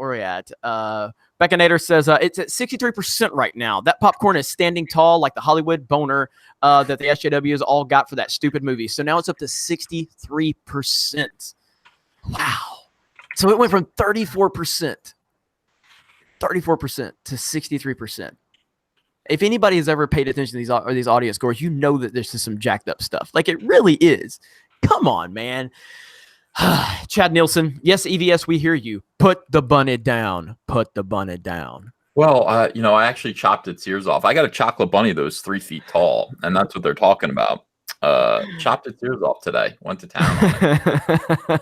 Liquor Jim says, glad to join the Red Letter Media glad to join with Red Letter Media featured content creator or contributor Jeremy. Well, Yeah. thank you. I've worked a long time to get to this point, and it's pretty cool. Is that the coolest channel I've ever been kind of mentioned on? Like, I mean, as far as like, yeah, it's pretty, until PewDiePie gives me a mention. We're going to continue to work up there. But yeah, Red Letter Media. And I've never been the biggest, like, I watch their stuff. I don't watch their stuff religiously. You know what I mean? But I've always appreciated them, and their sarcasm is always appreciated. So proper Jeremy. Rotten Tomatoes didn't fix anything. My review's still not there. P.S. At the 718 mark on Jeff's latest video, there's an editing fail, improper.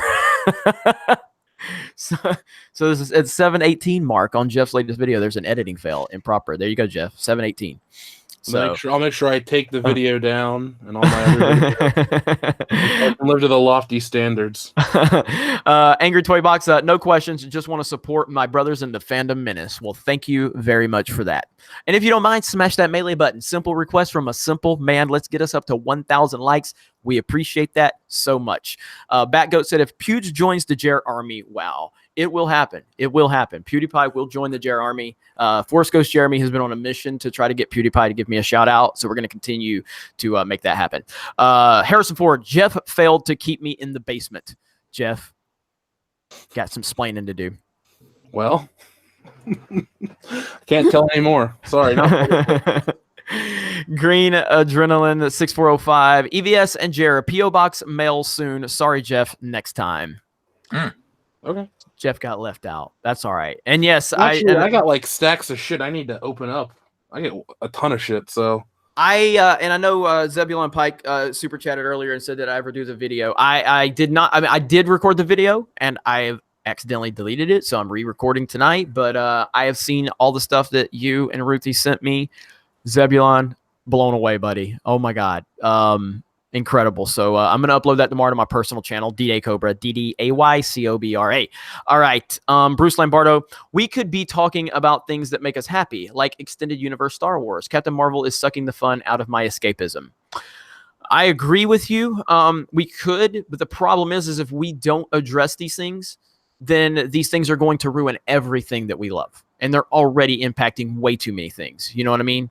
And so that's the way I look at it. Like, hey, I'd love to sit here and just make, my top 5, favorite Mario Kart tracks video. I'd get about 1,200 views probably. You know what I mean? But I hear what you're saying. I really do. Coconut Milk Jeff. Jeff failed to save me from the Whole Foods before turning me into milk. I'm starting to get clunky. My journey's nearly complete. Please don't forget me. Sorry, man. Tough shit. Let's see. Math isn't my best subject. Gonna write a fanfic about how Fury lost his eye, and I'll treat it as canon. He didn't lose it to a space cat. He lost it to a certain Wakandan king. That would be much better. I can't believe that's what. I can't believe that's what happened. I really can't. Oh my god. Seriously, and he's just so okay with it. It'd be like if I accidentally bumped into you. You're like, oh, sorry, and that's it. He's like, it's okay.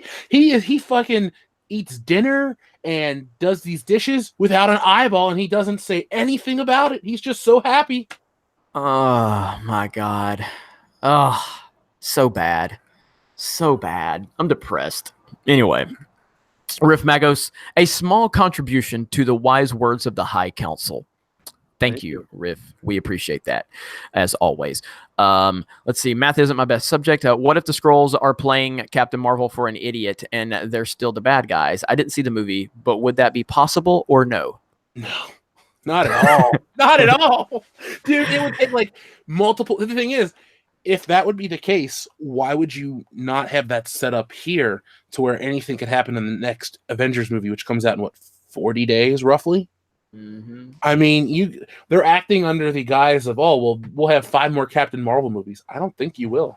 You'll see another Captain Marvel movie, and that's probably about it. Whew, man.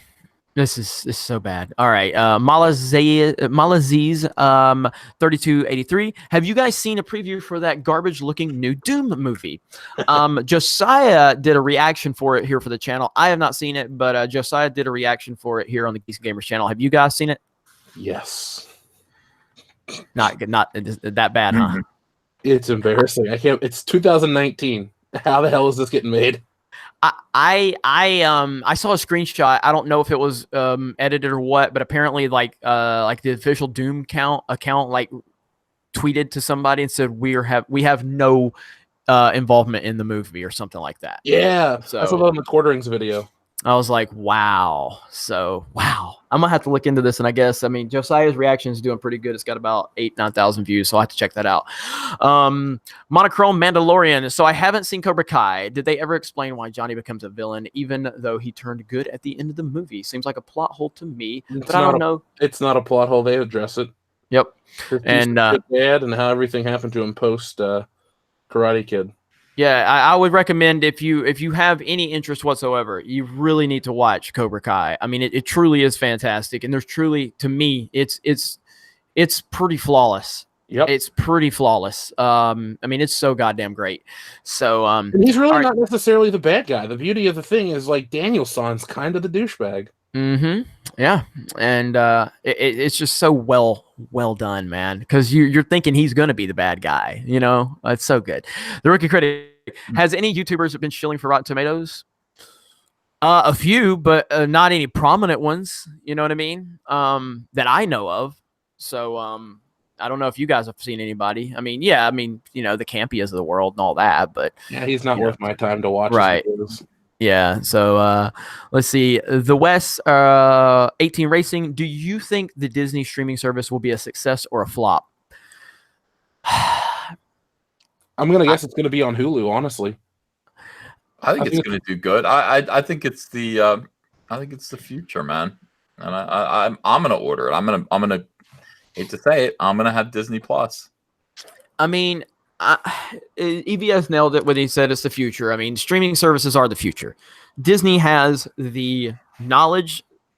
More importantly, they have the IPs to make this successful, and they have the budget and everything like that. So with the IPs that they own, I don't see how this can't be successful. They're pouring billions into this project.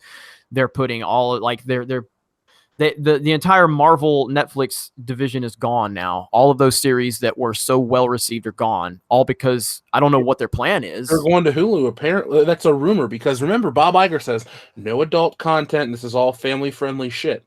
I mean, Disney has become their own competition. So when they try to buy up everything, and not everything is a family brand. You know, Marvel's so big. Ethan knows this. You may have a book like, you know, Spider-Man Super Stories where basic little kids will read it, and then, you know, a couple years later you'll have Punisher Max. I mean, it's really like a wide range, and they bought everything, and they want to maintain one public idea or one image, but the brands that they buy kind of appeal to different demographics. So they're gonna. I'm guessing Disney Plus is like the Disney kids movies and the cartoons and shit, and then you'll get the Marvel TV shows on Hulu. Because remember, they're buying more of a stake in Hulu. So if anything, they'll just become too big and maybe fall apart out of, you know, they're too spread too thin, excuse me. Yeah. It's gonna be I do think it's probably it's gonna be a success. So the 301 champ Captain Marvel was successful, but with in-game and an already established MCU reputation, there was a lot of incentive. But this is proof that the hyperbole around negative reviews was total BS, nothing more than anti-free speech rhetoric. Yeah, I mean, I don't know. I don't know what they were hoping to accomplish, and I don't know why.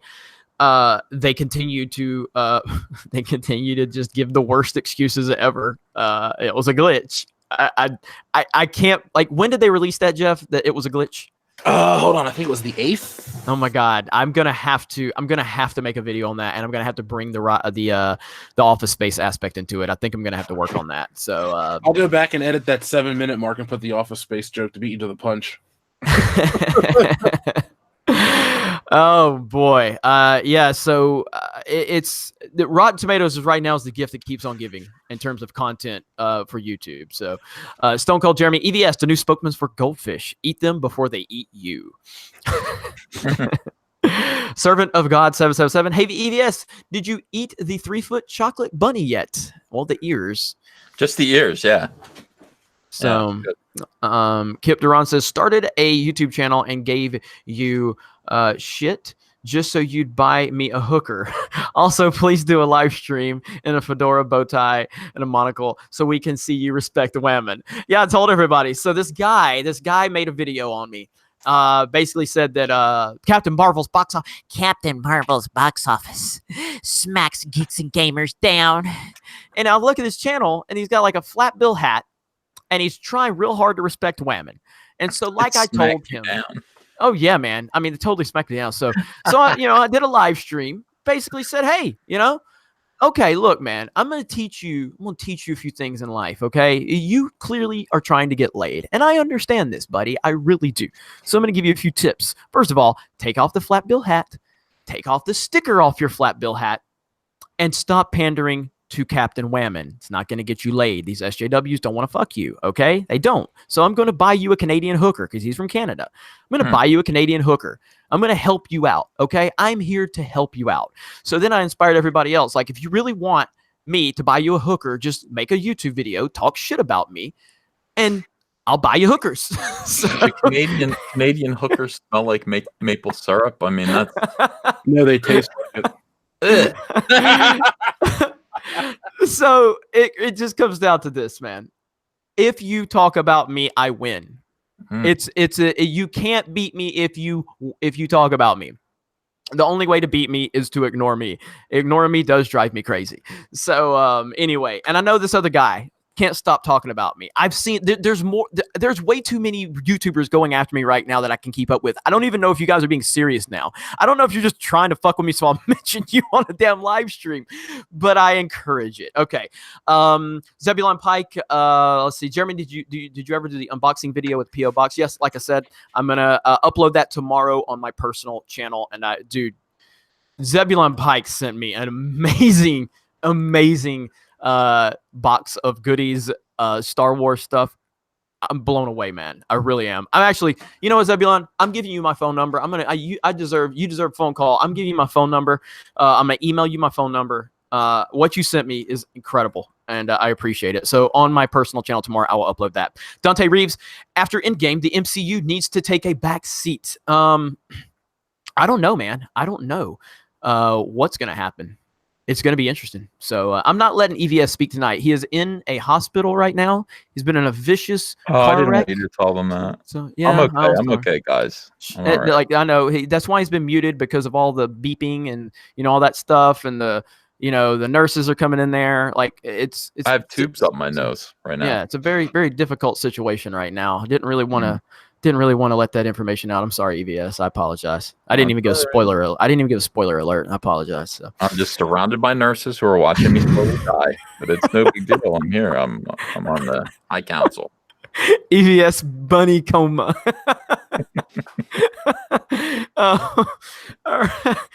Matt Black, Endgame will suck even more than Infinity War because of SJW bullcrap. Well, I mean, Infinity War did suck, but I don't know, man. Again, Jeff, I'm gonna have to lean on you again on this. Did you notice a lot of SJW nonsense within the storytelling of the movie outside of the bad storytelling? It was there. It was. I mean, like with The Force Awakens, you know how Rey is handled. Some people aren't going to see it. Some people are. And then as time goes by and they get a little bolder, you'll realize it's been there since the beginning. That's what Captain Marvel was. Okay. All right. Good enough. All right. So I know I promised this earlier. Okay. So give me a minute. I'm about to pull it up now. I'm going to give you guys a little teaser of Kelly, Jedi Bunny's Brie Larson diss track. So I'm just going to give you now. Again, this is not the final video that we're going to upload to the channel. There's still a little bit of stuff that I'm working with her on. But I think you guys are going to enjoy this. So I'm going to turn my camera on here in just a second. I'm going to play a little clip for you. She said I'm funny. All right, all right, you guys ready for this? Yep. All right, here we go. All right, do you see? Okay, so. Yo, check it. Yo, was Brie Larson committing your own arson, single-handedly burning out the Marvel fandom? Why don't you tell us, though, who made you queen of the kingdom? Let's back up. Take a second. Wait a minute. Before you go get all sorts of just worried. All right, that's it. That's all you get. That's all you get.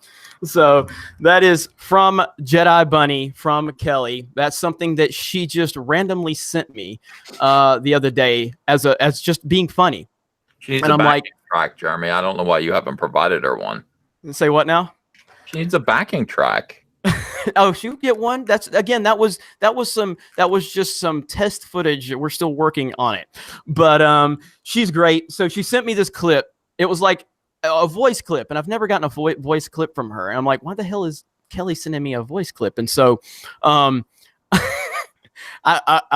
play it, and she's rapping. I'm like, what the fuck is this? I call her. I'm like, what the hell is this? She goes, every now and then I just do a little cringeworthy rap, and I just wanted to send that to you. And I'm like, this is effing awesome. Can I please put this on the channel? She goes, oh my God, I knew you were going to ask this. And she goes, I don't really know if I feel comfortable with that. I'm like, please, I'm putting it on Twitter right now so I can show you how much support that we can get for you. And so, yeah, so she sent me a video of it. And we still got some work to do. We're gonna put some background music with it, and we're gonna upload it this week on the channel. So, all right. So there's that. I promised you guys that was happening. So, all right. Let's see. 1,900 watching, 723 likes. 723 likes. Come on, guys. We need 1,000. Okay. I know we're around the 2-hour mark, but we're gonna be on here a little bit longer because I got a lot of super chats to get to. So watch out, Eminem. That's right. Watch out, Eminem. That's what I'm talking about. All right. Xavier says, hey, Jeff, any details on the patron toy collector hangout? Will Anna and Ethan be included? I mean, if people want them to be, but patron hangouts are usually just like me, maybe one other person from the show and all the patrons, but it'll happen. I got to figure out a date. Like I said, I got the convention this week, and then I'm getting ready for Star Wars Celebration, but I'll try to do it before Star Wars Celebration. I want to get it done. Not to get it out of the way. I just want to make it happen. So I'll make an announcement over on Patreon. Yeah, and I remember back in the day when I used to be on all of Jeff's Patreon hangouts, and he got famous, and he don't even invite me anymore. So yeah, all 6 of them. Yeah. Smiley Brando. Yo, Jeremy, just joined the stream. What's your opinion on being featured on Red Letter Media's Captain Marvel review? Very happy about it. As I've said multiple times tonight, and I hate that I keep repeating myself, but you guys keep asking. I don't know if people are coming in out of the stream, but yes, very happy to be part of Red Letter Media's, video. Anytime they want to mention me, they have the green light. I have no problem. I don't care if they're dissing me. I don't care if they're talking good about me. I don't care. It all helps. So, Juan del Diablo, how come Captain Marvel was listening to Nirvana in the 80s? This is a 90s movie, right? Yeah, you know what? There you go. There's that's an inconsistency in the film. Well, no, it's a 90s movie though, right? No, here's the thing. When you go into the Supreme Intelligence, the Supreme Intelligence looks how you imagine it. It becomes the image of someone important. It's like personal. That's part of the story. When she links up with the Supreme Intelligence, Nirvana's Come As You Are starts to play, and she sees Annette Bening. But she's never heard that song because she gets abducted in 1989, and this is her first day back to Earth. And I think they even show a record player. So that's just dumb because I think Nevermind's from 1991. So, yeah, that is kind of an inconsistency. Interesting indeed. Sounds like a lot of inconsistencies going on with that movie. So Dante, huh? That's what it is. It's inconsistency. Yeah. Dante Reeves says that when Bree shits herself, she doesn't need to wipe. God damn.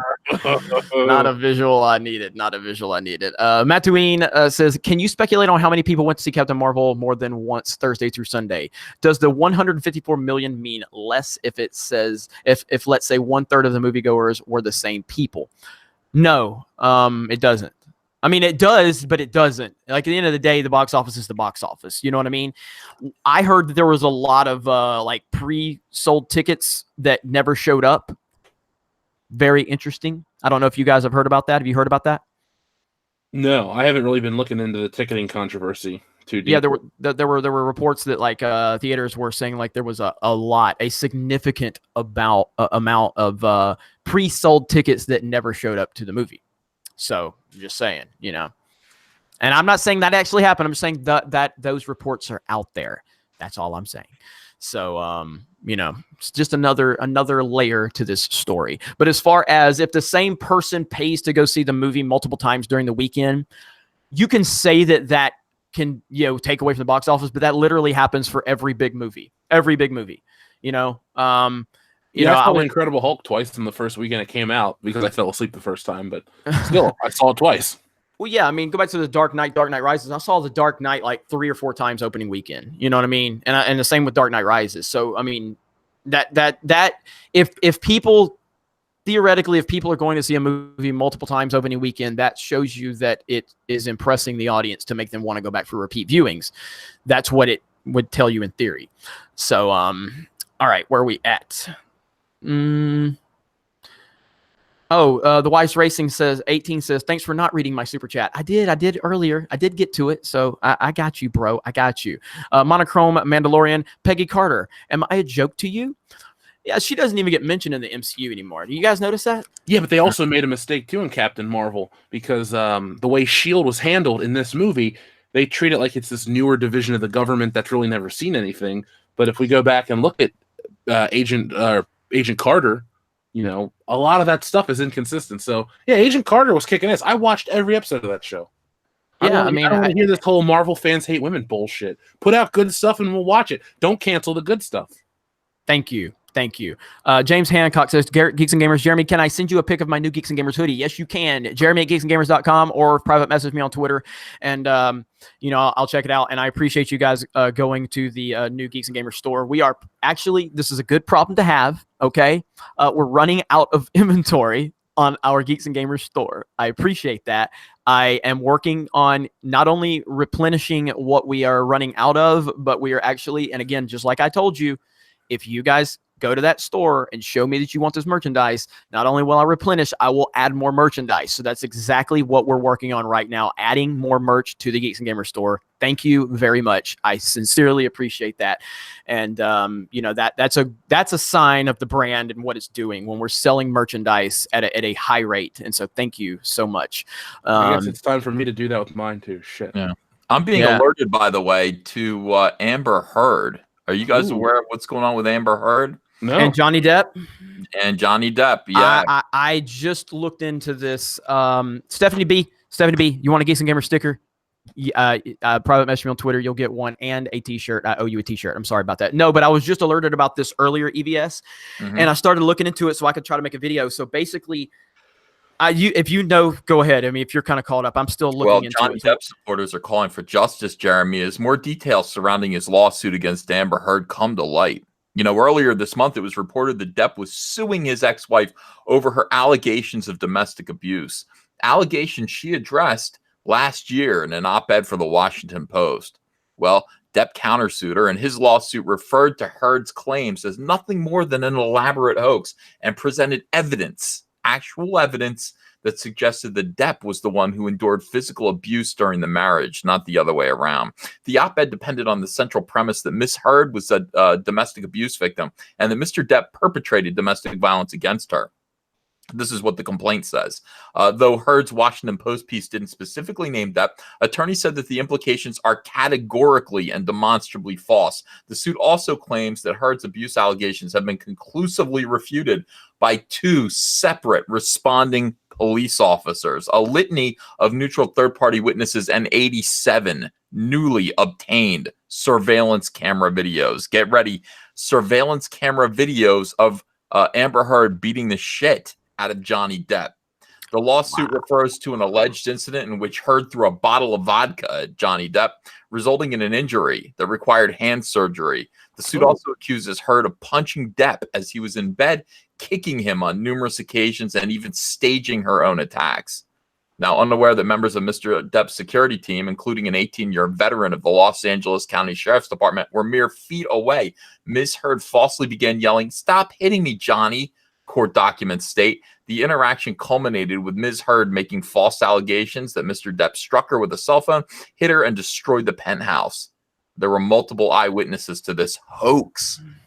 Johnny Depp's legal team believes Heard fabricated her claims in an effort to propel her career as the #MeToo movement was in full swing. And Ms. Heard also knew that her elaborate hoax worked. As a result of her false allegations against Mr. Depp, Ms. Heard became a darling of the #MeToo movement, was the first actress named a human rights champion of the United Nations Human Rights Office, and was appointed ambassador on women's rights in the American Civil Liberties Union, was hired by L'Oreal Paris and its global spokesperson, the lawsuit claims. So you get a little bit out of this, don't you? Out of beating the shit out of Ed Wood. Yep. Out of Edward Scissorhands. You Jack Sparrow. Out of Jack Sparrow and claim that he was beating you. You're hitting him with a vodka bottle. Johnny's a little guy. He's not a big guy. He's a little guy. and beating the hell out of him and then claiming he's beating you, going, oh, stop it, when the cops actually catch you in a hoax. In the wake of the evidence against Miss Heard, many people have gone to social media to express their support for Johnny Depp, and some have issued apologies to the actor, while others have criticized Heard for doing a disservice to actual victims of abuse. Hello, Jussie Smollett. What's his name again? Smollett? Smollett. She's a female. She's Jessie Smollett. And again, people are pointing out, a lot of feminists are out there saying, look, as we continue to learn more about Johnny Depp and Amber Heard, I think now is a good time to remember that if Heard did lie, she's the exception, not the rule. Most domestic violence reports are not fabricated. This is fact. No, I agree with that. But in this case, it's looking very much like Aquawoman is an abusive biatch. And I'm sorry I ever doubted Johnny Depp, an actor that I really like. Damn. Wow. Yeah, I mean, I saw some of the reports. I know Force Ghost Jeremy was telling me in my comments about it, because I know I haven't been on Twitter, and this is what you miss when you're not on Twitter.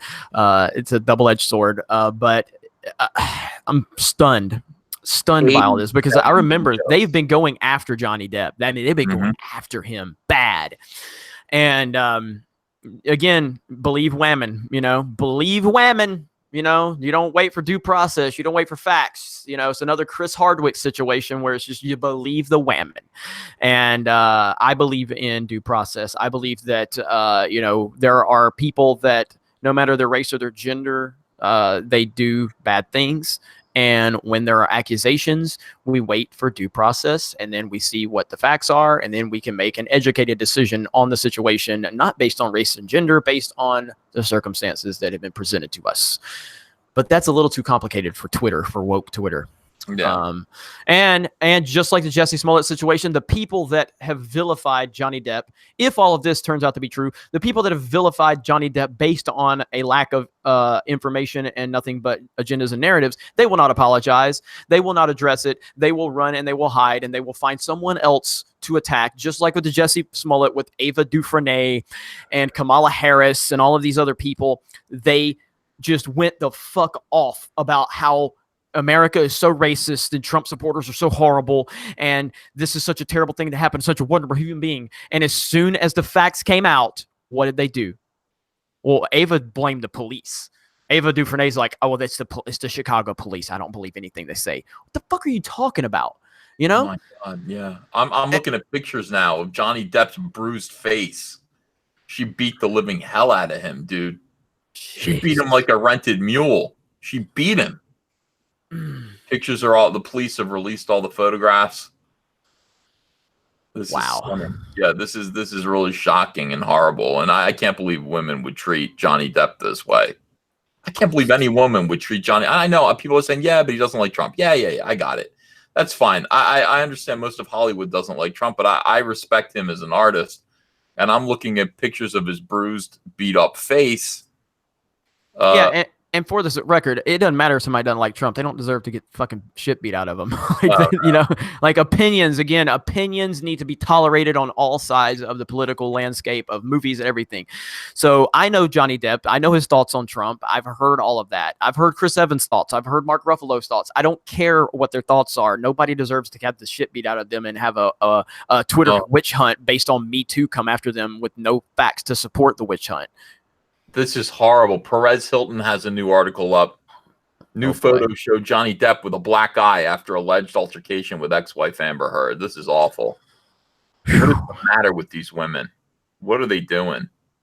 Well, look, didn't you say she got what did she get? What type of award did she get? All kinds of awards, all kinds of recognition and awards. She got a modeling contract. That's what you get for beating up your husband, who's a pretty brilliant actor. Probably more famous and beloved than you. Oh, this is awful. Yeah. Oh, most definitely more famous. I mean, Johnny Depp's a megastar. You want to see the picture? Should I show you? Yeah. Let's see it. This is Perez Hilton. I know that we're doing a show here. I don't know if you guys, All right, hold on a second. Screen share. All right. So this is the photograph of his black eye. During the couple's legal battle, Depp's security guard, Starling Jenkins, testified about the night in question. Yeah. This poor bastard.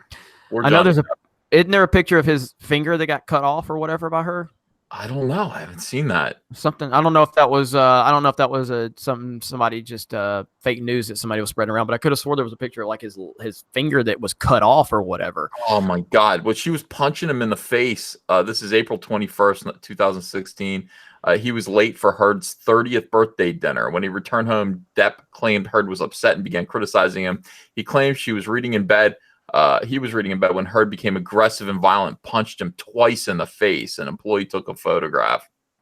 Jeez. Oh, it's just awful, man. There's no excuse for this kind of domestic violence. No excuse. Terrible. Shame on women. I'm going to look into that. I know people were telling me about it earlier, so I'm glad to hear a little more context to that. So insane. Ultimately, it comes down to you believe due process. That's what you believe. You don't believe anybody because of their gender or their race. You listen, you wait, and you see what the details of the story are. There's always two sides to every story. Well, I mean, I tend to believe men because it's embarrassing. Like Johnny Depp, he doesn't want to be seen as a pussy who got beat up by us. What are you going to do when your wife is violent? She's hitting you with vodka bottles and punching you in the face. Yeah. What are you going to do? I mean, you love her. You're married to her. She's abusive. You think she's a little nutty. You can't fight back because you'd never hit a woman. It's embarrassing. You got to go and say, yeah, my wife's beating the shit out of me with vodka bottles because I missed her birthday party. It's humiliating. So the fact that he's only coming forward with this now, he has 87 videos and photographs proving this. He's got police willing to back him up. I believe Johnny Depp. Oh, I definitely believe Johnny Depp too. I'm saying overall in general, though, there's just too many people that want to rush to judgment based on identity politics these days. And so I remember hearing about this. I don't remember making a definitive judgment either way. I was just like, man, that's crazy shit going on, yada, yada, yada. Now it's, same with the Jesse Smollett thing. When I first heard the reports about it, I mean, I was like, shit, that's not good. And then you start looking at the details and you start hearing all of the holes in his story. And even still, before it was confirmed by police, I was still like, hey, let's see what all works out here. Well, he was a liar. He was a fucking liar. And all the people that attacked these non-existent white people that attacked Jesse Smollett, they didn't offer an apology or a retraction because that's not what they do. So, but anyway, crazy stuff. Okay, let me get back to this. I've still got a mile long of super chats I got to try to get through. Let's see. Nicholas Glenn, the Game Chasers are raising money for a movie on retro gaming. If anyone is interested in supporting, just go to their YouTube channel. They do great work. They do great work. I like the Game Chasers, and I appreciate you, Nicholas, telling me about them. Dante Reeves, hey, Jeremy, buddy, it's not very nice to brainwash white males into hating Captain Marvel. Yeah, that's the Reddit thread that was about me that was full of lies, which I made a video debunking all of them. It said that I was trying to indoctrinate young white males into my hate campaign. Darth Rangus says, I'm thinking episode 9, and he spelled 9 N-E-I-N, is going to be like Weekend at Bernie's, prancing around the corpse of Luke and Leia. So fucking sad. God, that's actually not that far off base. Sadly, my God. Ziovad says, I know Sam Jackson is now Nick Fury, but I really think David Hasselhoff missed his calling in that role. Throw an eye patch on Hoff, and it's uncanny to the comic. That would be great, actually. He played him. Did he? Yeah, in the 90s, there's a TV movie. Really? David I've never Hasselhoff seen played, Nick Fury. It's already happened. David Hasselhoff has played every role ever in the history of everything.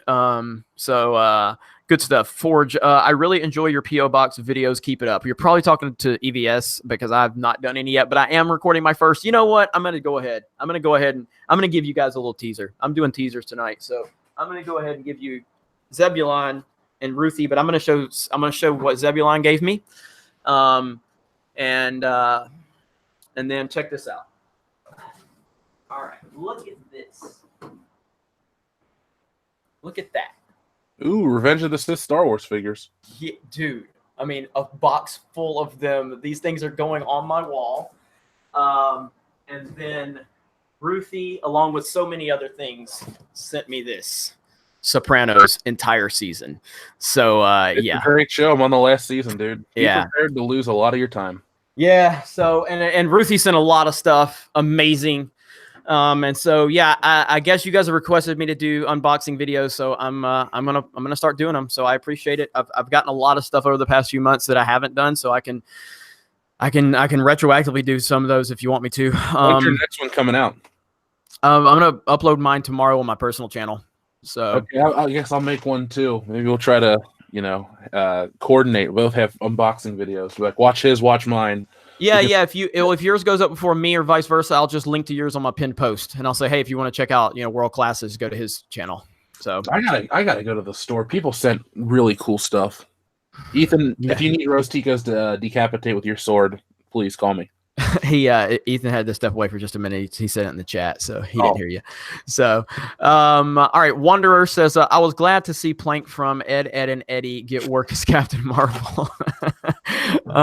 Matthew, EVS, here's $5 for a chocolate bunny. Keep speaking the truth, gents. Do you think Captain Marvel is more or less replacing Adam Warlock? Do you think Captain Marvel is more or less replacing Adam Warlock? Thoughts? Yeah, I think so. I think that we have no more use for any more white male characters. Captain Marvel is golden. Yeah. That's pretty much it. So, Dante Reeves, Jeremy, did you get swatted again? I've never been swatted. That was my concern when I had to step away. I'm like, what the fuck is going on outside? So that's the sad thing. Like, the sad thing is we have to worry about that. Of course, you're not gonna swat me because nobody's got my address, But it's just a sad situation that these are the types of people that the miserable lives that they would actually want to do. I can't imagine how anybody could want to do that. But Black Games Reviews. Do you think Disney is using the MCU controversy, a safer universe, to distract from the Star Wars for months? Could I get a shout out? I'm almost past 700 subs. Black Angus Reviews, great channel, does a great job, and very supportive of everything we do. So definitely go support him. As far as do we think Disney is using the MCU controversy, a safer universe, to distract from the Star Wars for months? I don't think so. I don't, because this was just going to happen. And they've still got to deal with the Star Wars stuff, in next month, actually, when we're going to be Star Wars Celebration. It's going to be a lot of fun. So, again, EVS, Jeremy, car video. So, yeah. And you guys will get to choose what type of pie EVS eats in the 300Z, which I don't know if I really want. Ethan, are you a sloppy eater? Because I don't want you, like, my interior is really nice in my car. I really don't want to get it messed up. So, well, Jeremy, I eat pies with my hands. So, I don't know. I'm gonna have to rethink this. Anyway, all right. Star Wars for Life says, don't leave Twitter. I'm not gonna leave Twitter, but again, I'm definitely taking a step back from Twitter, just because of everything that's going on. And I have a lot going on. I have a lot to worry about. And Twitter, while fun and I love roasting the trolls, it's not beneficial to my time. But I'm not leaving Twitter completely. Let's see. Tashario Fan 1993. They should kill off Carol Danvers and bring in Monica Rambeau. Well, why would they do that? That would almost make sense. You know what I mean? So that would almost make sense. Anna's here. Oh, hey, Anna. You always say that about Twitter. I do. But I have pretty much given up Facebook completely, and Instagram. Now I just need to kind of move away from Twitter, which these last few days away from Twitter has actually been pretty great. So, because I've gotten a lot done. So, where are we at? Jeremy Osteen. Oh, no, hang on. What, Jeremy Osteen? Hallelujah, High Council. I'm here to exercise the Captain Marvel demons. And I just want to say, there's been a lot of super chats. Yes. Praise Lord EVS above for all the super chats, all of the WAMins, all of the flat-assed Brie. Oh, I'm sorry, I didn't mean to say that. I am Jeremy Osteen. I am not allowed to say any naughty words, and I do apologize. I am smiling ear to ear because the Lord loves you, WAMin. Okay, so where are we at? Dante Reeves, Uncle Ethan, you've been training for this moment for your entire life. I don't know what they're talking about, but wow. Let's see. I had not heard that Jeremy in a while, says Talia Al Ghul. Yeah, it's been a while, but he's back. Justin Anderson, Nick Fury naming the Avengers after her call sign. Oh, yeah, that pissed me off, too. Oh, God. Do I even want to know? Yeah. So at the end of the movie, he's looking at an airplane or a picture of her in her airplane, and her call sign was Avenger. Oh, And he was writing on an old computer. It was called like the something. Let's call it the Protective Initiative. But then he deletes the word protective and then writes the Avengers Initiative. oh my God. Because the 2 days they spent together were so groundbreaking that he changed everything for her. Oh my God. This is fuck. All right. Dante let's see, hang on, where are we at? The Wise Racing 18 races says, so Jeff, are you saying it would be more exciting to pee on an electric fence than go see Captain Marvel? Well, I mean, if you're like most people and value your wieners, no, but I don't know, maybe bite it. Because I saw that show 1,000 Ways to Die where a guy peed on a fence and his wiener blew up and then he died. So I don't. They did that on Jackass. Some guy in one of the Jackass movies, he peed on an electric fence, and yeah, he didn't look too well after that. Well, I can tell you something. This is a little shameless plug, but I announced this yesterday. I can give you something that's a lot more fun than going to see Captain Marvel, and it's more fun than peeing on an electric fence. Myself and the helpful Mexican himself, Ivan Ortega, this summer for my personal channel will be spearfishing in Florida. Oh yeah, going scuba diving and spearfishing, and we're going to record all of it on the GoPro camera. And we're also going to tie in a helpful Mexican episode into that. So I called Ivan yesterday and I'm like, are you certified to scuba dive? He goes, I really want to. I really want to. I'm like, well, I'm fixing to pay for it because we're going spearfishing. He goes, what the fuck? Oh my God. Oh my God. I'm like, I know I don't have a green card, but I can take you spearfishing. So yeah, that's going to be pretty damn fun. And we're looking forward to it. And we're going to do a helpful Mexican episode. I don't know how the hell we're going to do that yet, but we're going to do that with the spearfishing. So it's going to be a lot of fun. All right. Drake and Wolf says, anyway, we can get a community forum on the Geeks and Gamers site. That is actually in the process right now. That is happening. We were trying to shoot for Wednesday for us to launch the forums, but the forums will be on the website hopefully this weekend. My team and myself are working on that. The forums will have everything: movies, video games, sports, politics, cars. We're going to have anything you guys want. But again, and I say this seriously, I've had forums on the site before. Now, this was before we had a big YouTube following and all that stuff, and before the traffic on the site was really amplified like it is now. I will pull the forums down if there's no activity. I will. I've done it twice before because people said they wanted them. I want these forums to light up like Christmas tree, and they're there for you. Your voice matters. If you have suggestions, if there's things you want to see, my team and myself will make it happen. So hopefully this weekend, the Geeks and Gamers forums will be live. And there's only going to be a few rules. Like, you can't really talk bad about EVS's pie fetish. We're not going to allow that. Not going to allow that. That is hate speech. Twitter has deemed it hate speech, but that's only because they thought he voted for Obama, and then they realized he didn't, and then they said, no, it's not hate speech. Fuck that guy. So, all right. That is happening, though. All right. Dante Reeves, why would Jeremy's wife force him to live in a pool house? Because I'm an asshole. Let's see. Hasn't he seen the Fresh Prince of Bel-Air where they all live in the pool house? It's a pretty awesome place. So agreed. How are you? Appreciate your support. And I still need to get with you. Did they forget the real first lead female Marvel hero, Red Sonja? Sexy, powerful, likable for an 80s, for the 80s anyway. But I guess that doesn't matter. No. Facts don't matter. They don't. Blade didn't exist when Black Panther came out. Meteor Man, which I'm still very salty about, didn't exist. Even Jeff doesn't want to acknowledge Meteor Man, which is a big problem. High Council may break up over this. He's good. High Council may break up over this Meteor Man controversy right now. I'm offended. I identify as a Meteor Man fan. You're the only one. Oh man. But let's see. Tyler Blanco saw Alita with my family last weekend and it was awesome. 9 out of 10. Hope it makes enough money to get a sequel. You and me both, Tyler. Great movie. And appreciate you going out and supporting it. Jesse Miller at the Crow's Nest. 1, Ethan, are you okay? 2, glad the sprinkler made you happy. Blame war campaign. Ethan, are you okay?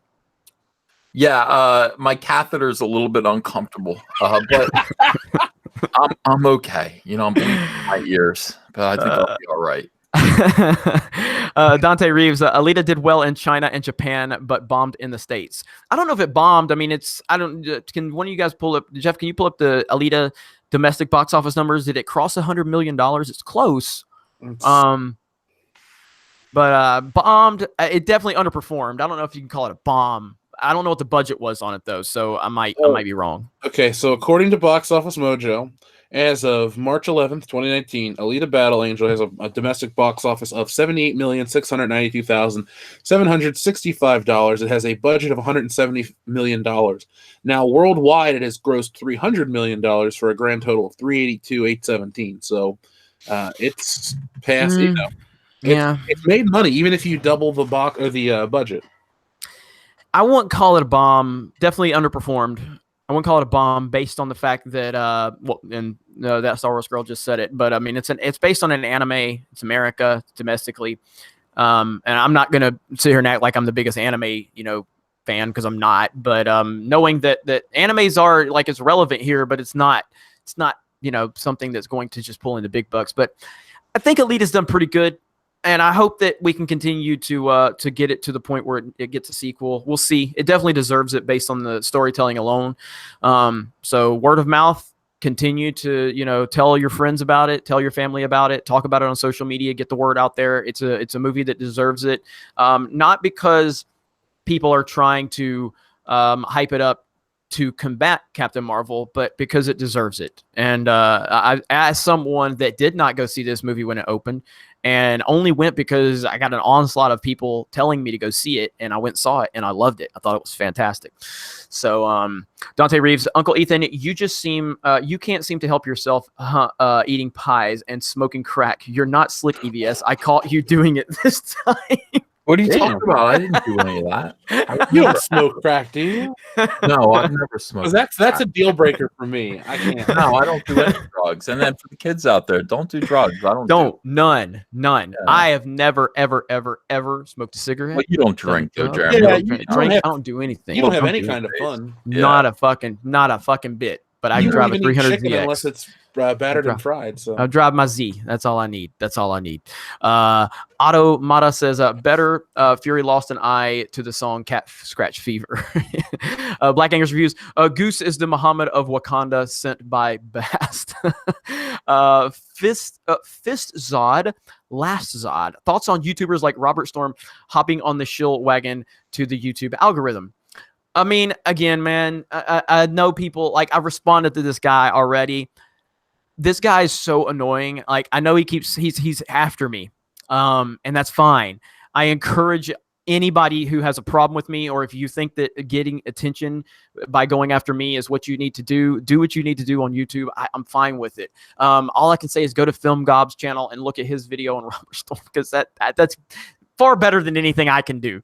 I can't destroy this guy any worse than what Film Gob already did. But I know the guy's obsessed with me. I know he talks about me every fucking video that he makes, and it's goddamn creepy at this point, which is fine. I encourage more people to do it. It's okay. Dante Reeves, hey, Jeremy, please move out of your pool house. You'll feel better. Maybe one day. Morith says, over 70 limericks down, but a few more to go, Jeff. Danny Salter, roll tide, sir. Movie idea: Captain Marvel and Major Hoax Jesse Smollett face their greatest foe yet, the truth. I think I can sell that to Disney. By the way, y'all rock. You rock. That was incredible. That's the highlight of the show right there. A Bama fan with that one. I'm reading that one again. Movie idea: Captain Marvel and Major Hoax, quotes Jesse Smollett, face their greatest foe yet, the truth. I think I can sell that to Disney. By the way, y'all rock. That's a good one right there. Alec Munoz, you know why they call it a cockpit? Seriously? That's said in the movie. Seriously? Yeah. No, God, Jeff, you're killing me. Disney killed it. Oh my. Whew. Man, oh my God. All right, Chris says, since Disney knows that they have women in their back pocket buying their products, princesses and nostalgia, are they continuing that with the MCU and Star Wars, turning everything into a women's entertainment? I don't. I think that that it's all about their political pandering, and they see the opportunity to push their narratives. But again, without the money, they don't have the power. Without the power, they don't have the opportunity to push their narrative. And so it's a layered situation. So I just don't think I think they live in their bubble and they believe what they want to believe. So DeBuzz General, you guys seen Last Kingdom on Netflix? 100% non-soy. I have not seen that. Never even heard of it. I've heard of it. I haven't seen it yet. So Andrew Maines, what's up, High Council? I'm back for more. I'm not quite dead. Well, Andrew commented last night on my live stream. God damn it. I don't even want to talk about it because it hurts so bad. But Andrew is facing kidney stones. And I have never dealt with kidney stones. I consider myself a fairly tough individual, and I'd never want to deal with kidney stones. I don't know if I can handle it. You know what I mean? Just the thought alone kicks my ass. So just want to send good vibes out there for Andrew. We're with you, brother. And I think he's been dealing with it for about 4 years now. And oh my, oh my God. I know. So Andrew, we got you, buddy. We got your back. Can we get some flex emojis in the chats for our brother Andrew from the Fandom Menace? Get some emojis of peeing into a strainer. Can we get that? When that rock finally comes out, and it's a rough piece of gravel that goes right through you. It's worse than 1,000 catheters. It happened to me once. Back in the 90s, came out. I named it Urethra Franklin. That was the name of the rock, and it was my pet rock for a little while. Oh my God! Kidney stones are absolutely the worst. Jeremy. I don't drink water. You have to drink more water. Yes, Anna, same thought on Joey from Friends. All right. Where we at? Wild Panther, how much percent-wise is Captain Resting Bitch Face a threat to Endgame to wham and kill Thanos and ruin everything? By the way, thank you for Star Wars The Last Jedi rant. Found the channel through.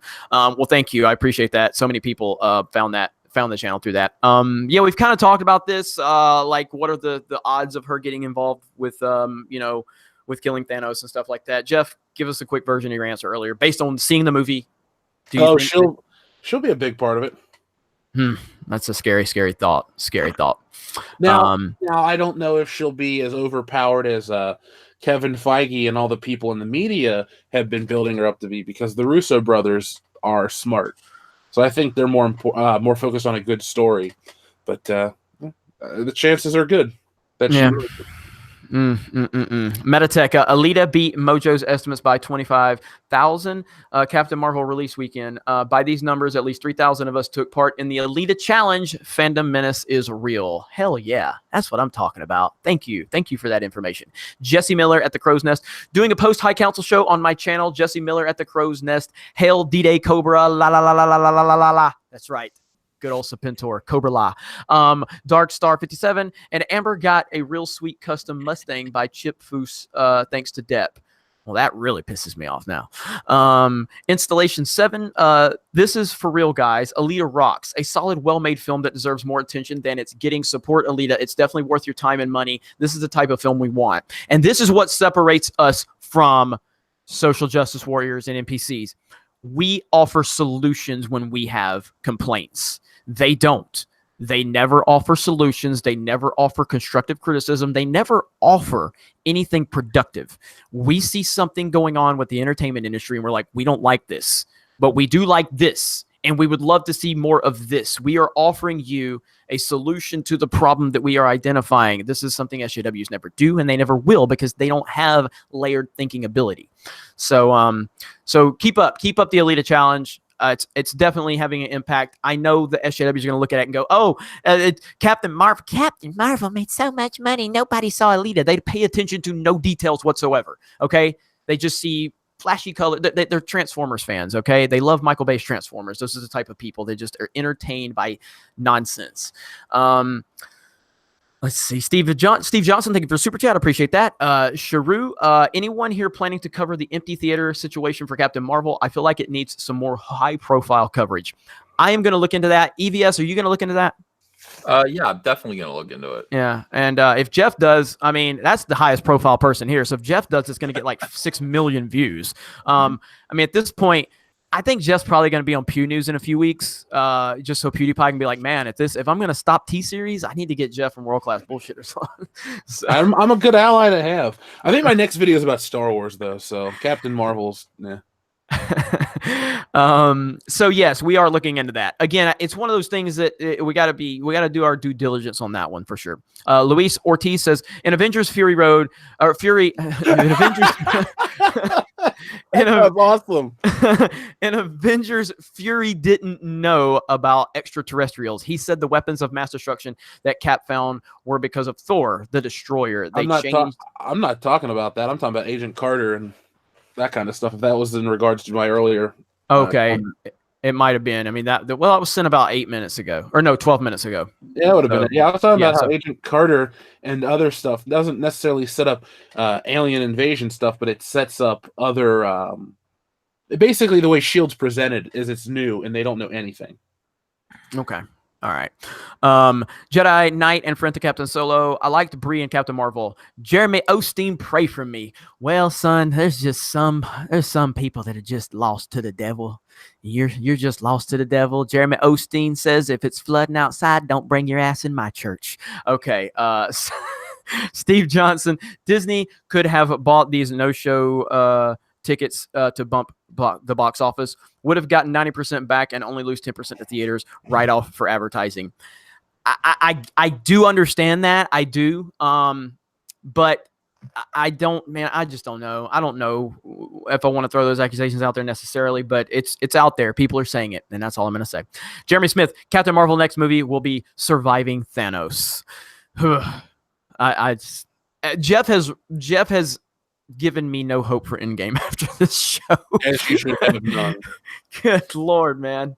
All the things I've found out about Captain Marvel is just, it's painful, man. Bro Cody says, girlfriend is forcing me to see Captain Marvel this weekend. Don't think I'll be able to convince her to see Alita for a 5th time. Well, if you've seen Alita 4 times, we can definitely appreciate that. So, yeah, man. So that's we're wrapped up. We're finally caught up on the super chats. We are 872 likes. Smash the melee button. If you're looking for a re-upload of this episode, it's going to be on my personal channel, D-Day Cobra, D-D-A-Y-C-O-B-R-A. So again, if you missed a couple of announcements, EVS made an announcement. Jeff, I think you had an announcement of a con you're going to be at. Do you guys want to repeat those announcements as we wrap this up? So go ahead, guys. Well, tomorrow at noon, Cyberfrog Blood Honey reopens for a limited time. If you missed out on backing Cyberfrog Blood Honey, want to get a copy of it, you're going to have a chance to get in tomorrow, noon Eastern Standard Time. Obviously, follow me on Twitter. Please subscribe to my YouTube channel, Comic Artist Pro Secrets. If you haven't yet, you'll be up to date about all this stuff. Yeah, thanks. Good stuff. Jeff? Make sure you guys subscribe to my channel, World Class Bullshitters, as Jeremy always jokingly says. Excuse my noisy chair. Our videos get tons and tons and tons of views, so if you guys really want an interesting take on Captain Marvel, Star Wars, or geek culture in general, just make sure you subscribe to there. I will be at Horror Hound Cincinnati with all the guys from my podcast. We're going to be hanging out, giving away free stuff. We're just going to be paying money to drink at a table and talk to you guys. So that's really what's going to go on. But it's going to be a lot of fun. So if you can make the trip, awesome. If you can't, meet us at Star Wars Celebration. I don't know what else to say. Ethan, I'm inspired by your Cyberfrog thing. So I don't know. Maybe I'll follow suit down the road. But folks, that's really it for me. Avoid Captain Marvel if you feel like you have to see it because of Avengers Endgame. You don't. And I got a couple more super chats, and CYD Maggie, did you miss reading mine? No, I did read yours. I've got a couple super chats I'm gonna get to, so hang on, guys, and we're not out of here yet. My God, this list is so long. Let me see. I'm trying to find it so I can reread it, but I do remember reading that because I said magic at first, and then but you didn't have a C on the end of that. I remember that. Yeah, I don't see it. But I apologize. I know I was so far behind because we had so many tonight. Let me get these couple right quick. Let's see. TLJ Russian Bot, the High Council. If they were SNL performers, EVS Eddie Murphy, Jeremy Phil Hartman, and Jeff would be John Lovitz. Not the strongest performance, but a dead shot on his videos. Hey, Phil Hartman, I'm down with that. And you're also dead. So I am dead. but whatever. We're all gonna die at some point. So, Yeah, well, your wife shot you in bed. So that's right. Luis Ortiz says no during the arguments. During the augment scene in Avengers 1, Nick Fury felt outgunned because of the destroyer in Thor 1. That is a retcon in Captain Marvel.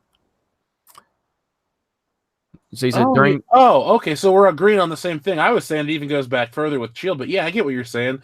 Yeah, that does. Yeah. Fuck Captain Marvel. Yeah. Let's see. And then Alec Munoz says, "Hey, Mike, look at this pool." And then for my announcements, obviously geeksandgamers.com, we're working on a lot of changes. I am writing a fucking book, bitches. Yes, it's happening. It's not official, but I've got several authors that reached out to me, but one in particular really has impressed me. Probably listening to this show right now, and we are in the early stages of developing a book that's going to piss off a lot of people. And so there's a lot more to follow with that. I've got a lot of other things that we're working on and I'm not ready to announce, but I appreciate all the support. And thank you to everybody that tuned in tonight to the High Council. Next week, where will we be, guys? Comic Artist Pro Secrets. Yeah. Comic Artist Pro Secrets. And then so all the High Council now, all over 100,000 subs. We're all doing great. And we appreciate the support. We appreciate the fact that so many of you say we inspire you. And in return, you inspire us. And that is the truth. You really do. Without the support, we have nothing.